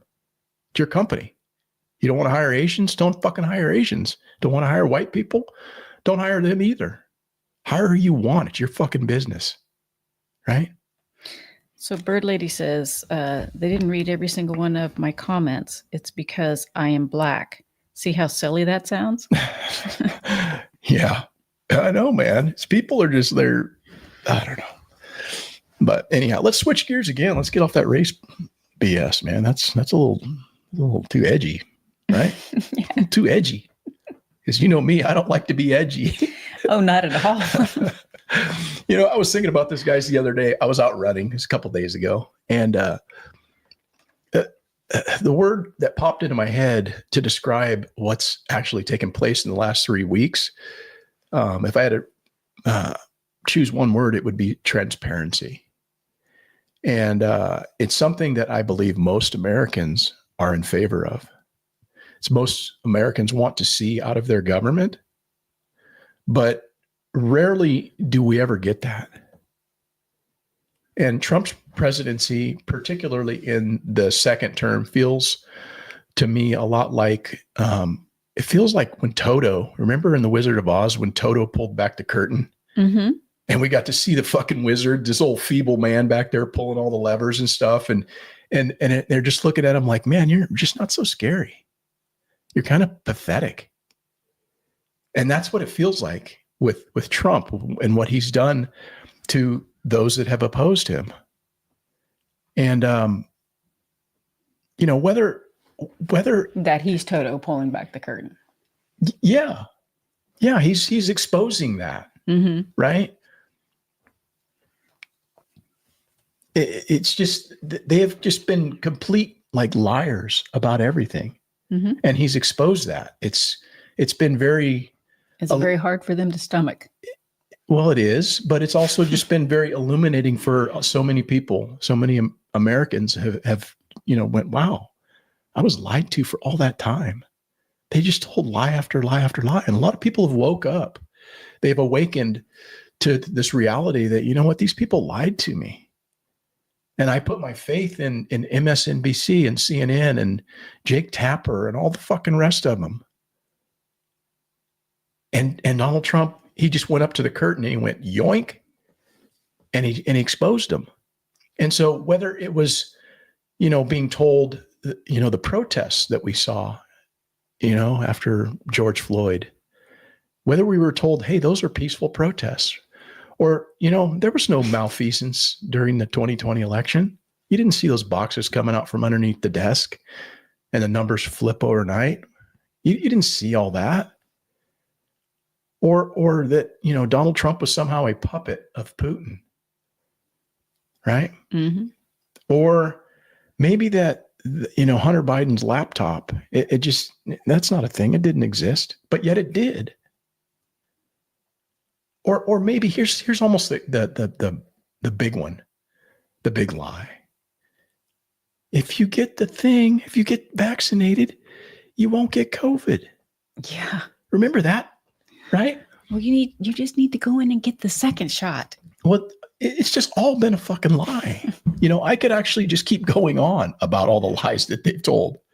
But Trump has actually single-handedly stripped away the facade that has been in the making for, 70, 100 years from the deep state. He pulled back the curtain and it's like, oh, what's that? And I think it all started when he proclaimed that CNN reporter, I think his name was Acosta or something, when he proclaimed he was fake news. Mhm. Right? That was kind of a big thing. You're fake news. What do you mean? I'm the CNN. Can't call me fake. No, you're fucking fake news. And started mocking these clowns and calling them out because they were fake. It actually started before that, I think, with Trump. It started when he went up against all the rhinos at the debates. Because here's Trump, he's an outsider and he's standing up there with all these rhinos, the next in line, right? Mm-hmm. He's standing up there, Jeb Bush, and like we need another Bush. Yeah. Right. Well, Fucking fat ass Chris Christie, right? That slob up there. And all the rest of them. And that's when it's actually started. When the curtain started to come off, because he was calling them out saying, oh, that fucking war was bullshit. Oh, these are all your donors in the audience, you fucking people standing next to me. That's when he started fighting back. And what I started to think about on my run when I was out there yesterday, I think it was, maybe day before, I don't know. But Trump is like that fat kid in school.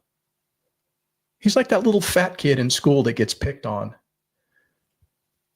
by the bullies. But only for as long as it takes for the bullies to get punched right in their fucking mouth. Because that's what he's been doing ever since he stepped on the scene. And right now, these people are taking an ass whooping. Right? Watching him with his detractors, to me, is much like watching children fight in a schoolyard because they call each other names. We're no longer with decorum in politics. It's a fucking brawl. And I think the genius of Donald J. Trump is that he realizes he's fighting with a bunch of people behaving like children. So he's smart enough to realize by lowering himself to that level and getting into a schoolyard brawl, it largely makes him look like a sympathetic figure. Because it's essentially one man going up against the machine. Right? Mm-hmm. He's going up against everybody. He's going up against government, both left and right. He's going up against the judicial system. He's had to fight the judiciary, who's been weaponized against him.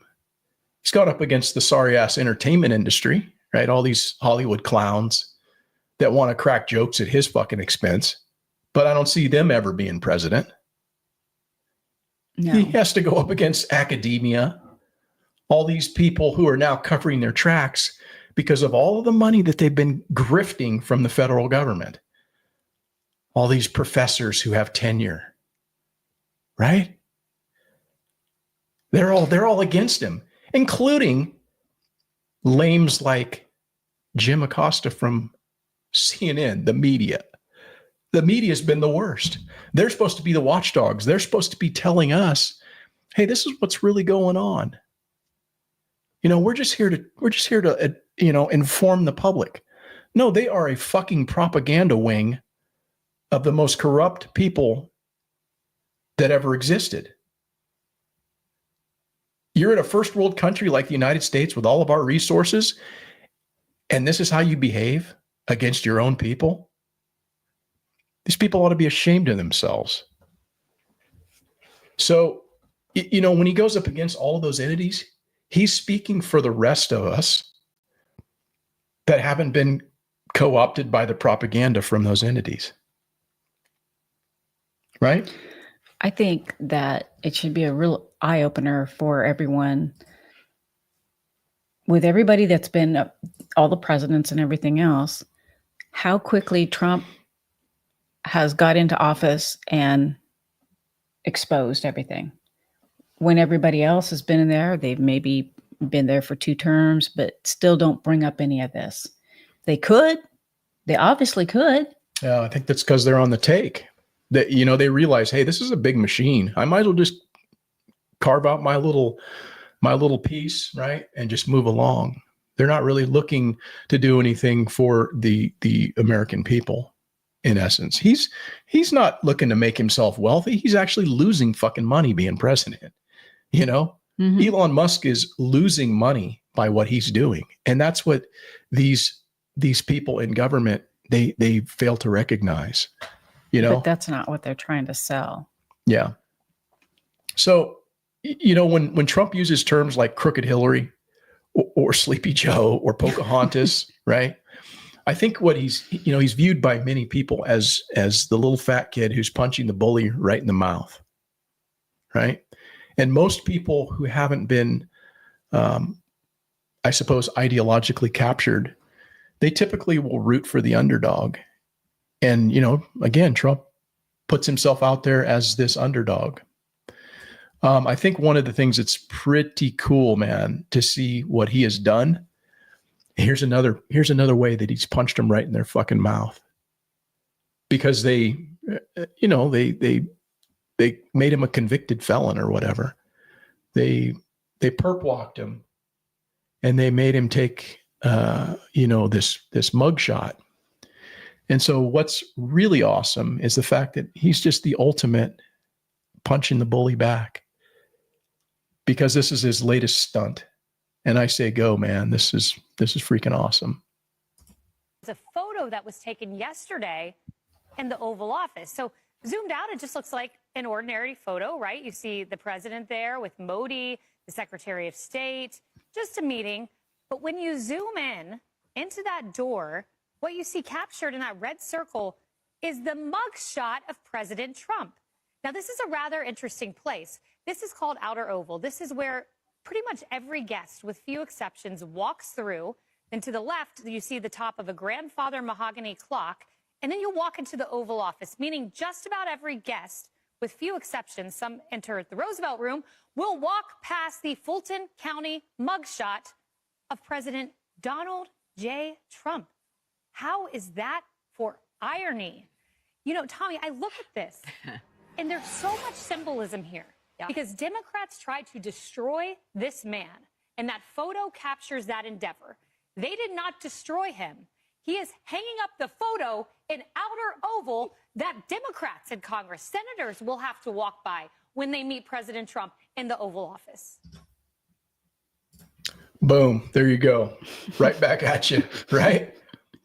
You know, he's a master. I've never seen anybody that has the ability to deflect and to turn something that would ordinarily destroy most people into pure gold. I mean, he was selling merch with that fucking photo, and it became a rallying cry for the people that support him. And I don't even know if the leftists can, they got to be beside themselves. Just, you know, like, what do we have to do? I guess we have to kill him. I guess that's the next move. Because everything that they've tried to do to him, it just doesn't work. And yeah, I think that's a pretty class move myself. Take your mugshot from the hoax that they ran on him and stick it right back in their face. Right? He's proud of it. Yeah, he looks like he means business. Yeah.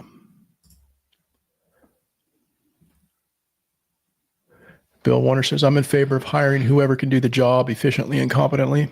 Color politics and religion be damned. Get along, people. We're American and supposed to be united. And I can't disagree with any of that. And I think most people are sensible like that, where they're going to hire somebody based on merit, and they're not going to necessarily look at, oh, well, they've got this going on or that going on. Now, if they're a fucking weirdo or you're not compatible with them, then maybe they're not going to be a right fit for your company, and you might have to look elsewhere. Maybe you're looking for a certain type of person. I get that. Right. But I mean, Trump he's hitting on all the cylinders right now. We're going to look at people based on their merit and not trying to meet some diversity or equity or inclusion metric. That to me is just anti-American. It's actually racist. And I don't know how people have put up with it for this long. And it's taken him to come out and say this, because none of these other spineless fuckers would ever say that. because they'd be run out of town, right? Mm-hmm. We don't know how lucky we are right now to be living in this time rather than what we were living in a year ago. And just imagine had, Trump lost the election. This would have been Kamala fucking on steroids, and she's a disaster. Ugh. That this would not be good, man. I mean, seriously, this is a good time right now, and I hope it keeps going. That's all I can say. But I was telling you, I was hoping that behind scenes he had something going that was, going to be doing the researching and whatnot. And I just had faith that he was going to get into office. Well, I'm glad that it worked out. Mm-hmm. Non-existent John says, I love that comparison. I'll call him Toto from now on. Yeah. I don't know if he'd like it, but he probably wouldn't mind. Yeah. I don't think it'd faze him. Yeah. Josh Mitchell in the house says, I honestly wish everyone would put on their common sense hat, hire for success, who can do the job the best, period. Mm-hmm. That's the way it should be. Yes, I agree with you, my man. Yeah. Yep. That's the way I see it, guys, is that, the bullies are they're having somebody actually fight back because they're so used to co-opting everything. All of those entities that I named, from government to the media to everything. They've basically captured all of those entities, and they're all against the will of the people.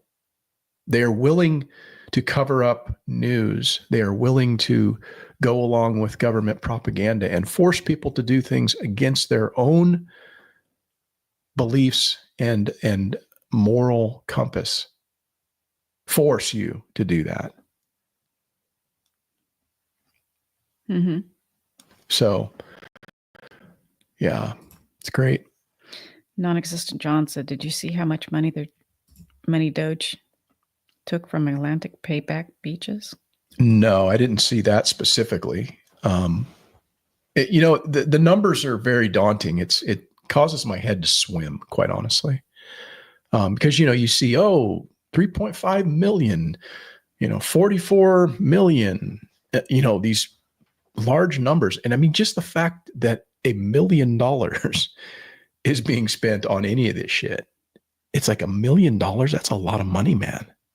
That's not an insignificant amount of money for anyone. I think London said something about the Pentagon spending $6 million on sushi, or 600 million. I did hear something about some sushi or whatever, and I think that we're going to see a lot more of this. Just weird shit that, like, it's like you can't even believe it. Like, remember the one a couple of years ago, shrimp on treadmills, where they were doing some research? That was just mind blowing for me. I have a hard time even and they had this day letting that out of my head. That little underwater treadmill, and there was like this little fucking prawn on it that was running. Mm-hmm. And this was part of the research, and they said how much money it was, and it's just like, you got to be kidding me, man. It's ridiculous. Yeah. I don't even know who comes up with that. Who cares? Yeah. Yeah, I agree, London. It says most of these folks are on the take. Stay quiet, stay low, get rich, and then sail off into civilian life. Yeah, that's what a lot of them are doing. But again, as what I was saying about the revolving door, I think a lot of them are just kind of going out and doing a little something in the private sector, maybe in some kind of a government affiliated. Because here's the other thing, guys, is I cited that number earlier about 2.25 million employees from the federal government. There's about 3.5 to 4 million additional, like, government contractors. So what do those people who are in government do? Do they just cycle over to a lot of these other government contracts that exist? Think about that. There's a lot more independent contractors that work for the government, that have security clearance, that are attached to the federal government. And so they just kind of revolve over into that. A lot of them, I would suspect. And they're just waiting for their turn, that when the next Democrat thing gets in, they get recycled back in, and, oh, hey, here's my guy, the Federal Trade Commission guy or whatever. Right. Yeah. So, yeah, Trump, just to kind of close that out, he's a wealthy guy, and, he's been connected to the establishment his entire life. But yet he's been able to single-handedly reshape the Republican Party and garner the support of the majority of the people in this country. And right now I understand his approval rating. His approval rating's pretty high, I should say he's garnered the support of the majority of our citizens. And I would say that citizens, because there's a lot of people in this country who are not citizens, nor should they have a voice in choosing the direction of who governs it or what takes place here. And I started to talk about this a little bit earlier, but it's clear to me that, why the Democrats are fighting so hard for sanctuary cities and the rights of people who have no right to be here, over and above those of us who actually do. But what do you think it is, Rebecca? In the sanctuary cities, I would. Why do you think they're so it doesn't even matter sanctuary cities. I'm just saying, like, why are they so into illegals? What's the fascination there? Because they don't really seem to have the fascination with their own citizens. They kind of shit on their own citizens, but yet. No, I still think it's for voting. Mm-hmm. I still think it's a political reason of why they're here. Of course it is. Yeah, I mean that's clear as day to me. There's no other reason. There's no other benefit to them. It's just to have another constituent that's going to vote for them, and they're going to push to get them on the voter rolls. They're going to push to get them in the census so that they will be a part of the apportionment that's going to increase the amount of representatives that one gets in Congress when they go to do reapportionment. That's a big part of it as well. So, Trump's got a new attorney general, and Pam Bondi, I'm pretty excited about her as well. And she just announced that there's a new sheriff in town and has drawn a line in the sand regarding states or any jurisdiction seeking to provide safe haven for these illegal aliens. We're here today because we have filed charges against the state of New York. We have filed charges against Kathy Hochul. We have filed charges against Letitia James and Mark Schroeder, who is with DMV. This is a new DOJ, and we are taking steps to protect Americans, American citizens, and angel moms, like the mom standing right behind me, who you're going to hear from in a moment. New York has chosen to prioritize illegal aliens over American citizens. It stops today. Yeah, that's fantastic. I mean, that's what needs to happen. It should have happened 4 years ago. It should have never happened as far as these people being here. Mm-hmm. People have lost their children. They've lost their family members due to crime committed by these fucking killers. I'm not saying every one of them's a killer, but, one is too many. And then to look the other way. So I'm glad that they were able to actually sign that Lake and Riley bill into law. So it's not just going to be some executive order that will be overturned, but that's actually a piece of legislation that Trump signed. So regardless if they're a criminal or not, it's still disheartening for people who actually came here legally. For those people. Absolutely. They're being moved to the front of the line, and people that are going through the process are probably having to jump through all these hoops and being left behind, in other words. Mm-hmm.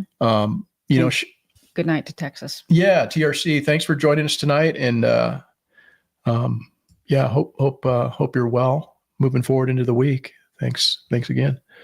Hang on a second. I'm clicking buttons here. Sorry, guys. Okay, I'm not good at this.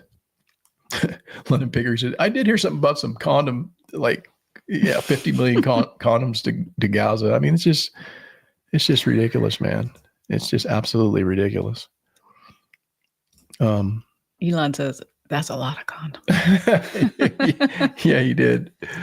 But Pam Bondi, she came out and she issued the same warning to states like my state, California, which is also violating federal immigration law, as we spoke about. She said that if you are a state not complying with federal law, you're next. Get ready. And it was just a couple of episodes ago, or in fact, last episode, I think I spoke about it, where Newsom was signing this piece of legislation that's a $50 million piece of legislation. It's a legal slush fund to essentially Trump-proof the state, and $25 million is going to go to the wildfire victims. The other $25 million is going to go to, providing assistance to immigrant communities. But that's like $50 million the state doesn't have. We've got a, deficit like in the billions. So I don't exactly know how this is going to all play out.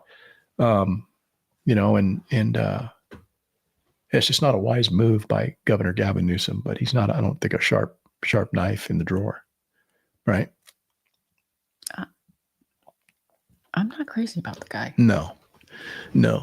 But let me ask you, Rebecca, we're going to get ready to wrap this thing up tonight, but I did want to ask, because Trump has put in a lot of people who I think I'm personally excited about, many of which are kind of controversial.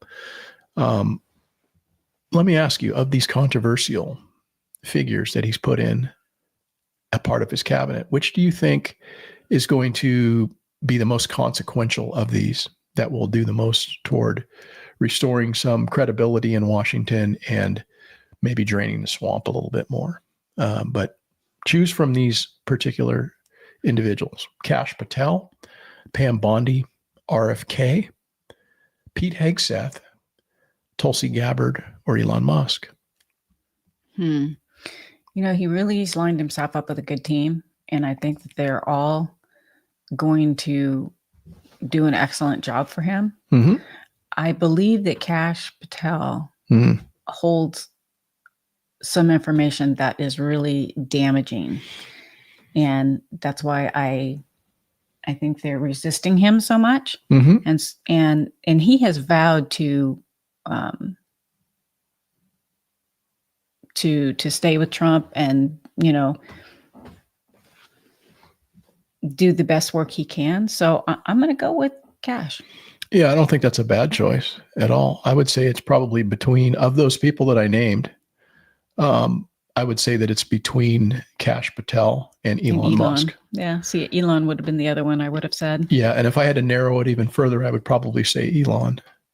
Because the reason why I say that is because, by the Department of Government Efficiency doing what they are doing, they are going to uncover a lot of, I believe, corruption potentially.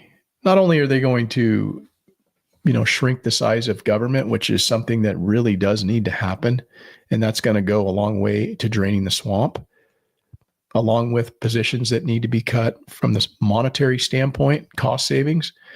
There's going to be a lot of other cuts too that's going to take place, not from Elon specifically, but with Trump making decisions on eliminating people because they're part of the swamp. I think that's going to be probably the biggest move, but I do think that Kash Patel, when he gets in, it's going to fucking shake some stuff up. Mm-hmm. Because that dude, man, he's no joke.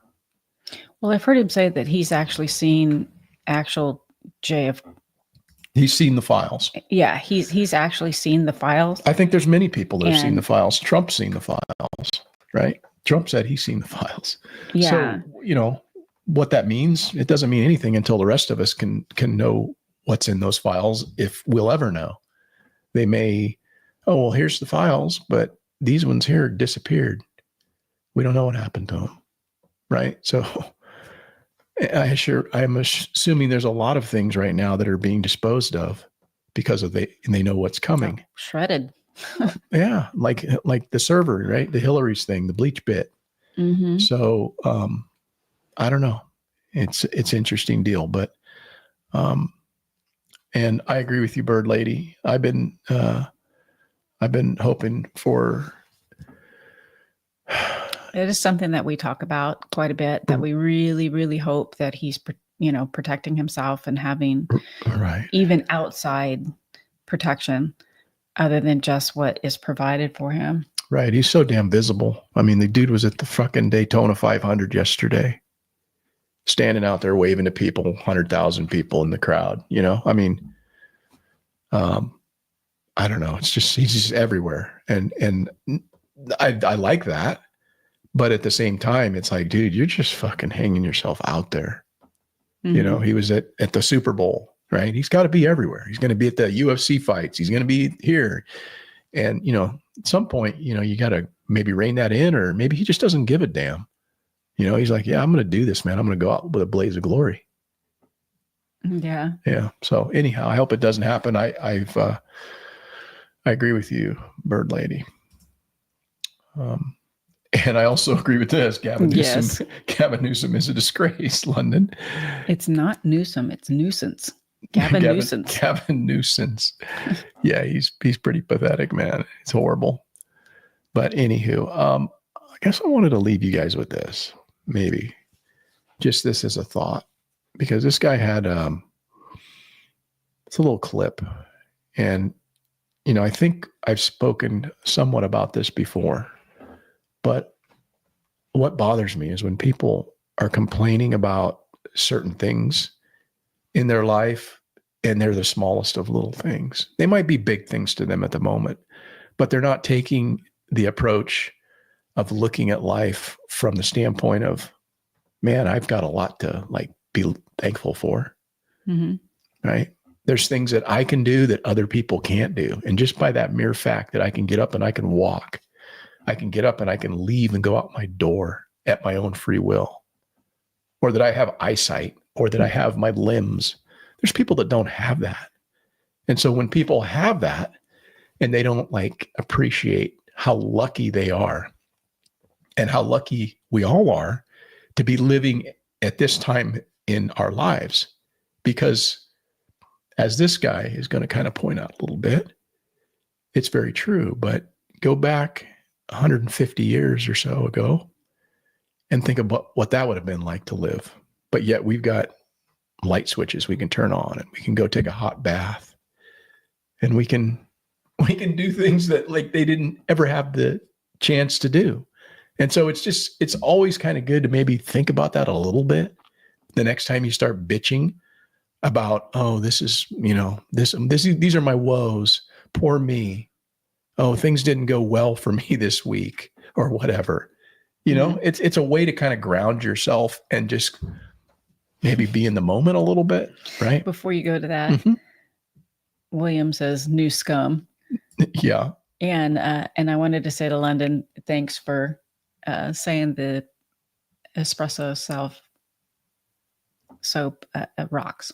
Oh, right on. He made that comment Okay. a lot earlier. Yeah. Yeah. Well, thanks, man. I'm glad you like it. And if she ever gets around to making some more soap, we'll get some more stuff up on the website. It's on her. It's all on me. Yeah. But anyhow, let me leave you guys with this. And it's just something to, think about on the way out. No one had a hot shower until 50 years ago. So I try and do this thing when you stand in a hot shower. George Mack, my friend, pointed this out to me. Went, well, look, when you stand in a hot shower, just for a moment, just go, well, no one that you admire from 100 years ago had this simple pleasure in life. And when you look at the world that we live in, we're like, there's been 100 billion people ever, right? We are in the top percentile in terms of the luck that we have had. The lives, like the calorific intake that we just take for granted, the fact that our children don't die, in the first year, the modern medicine and our lives and the entertainment that we get. We're living like kings. And yet, life has never been objectively better and subjectively worse, because the nature of humanity is our desires are mimetic. So we've got this thing where we sort of, how happy are you? Well, it's your quality of life minus envy. So true. Mm-hmm. So true. And I think we'll leave it at that tonight. I want to thank you all for joining us. And it's a fun little little discussion. Kind of went a lot of different areas tonight. Yeah, all over the place. Yeah. And yeah. You have anything you want to leave folks with, Rebecca? Any words of wisdom? I've been doing a lot of talking tonight. You have been doing a lot of talking. Yeah, you got me fired up talking about Newsom and Trump and all these people. I would like everyone to have a great rest of the evening. Stay positive. As I said before, there's always a positive in every negative. Yeah. Yeah. Thanks again, guys. And we will see you next week. Hope you have a great one.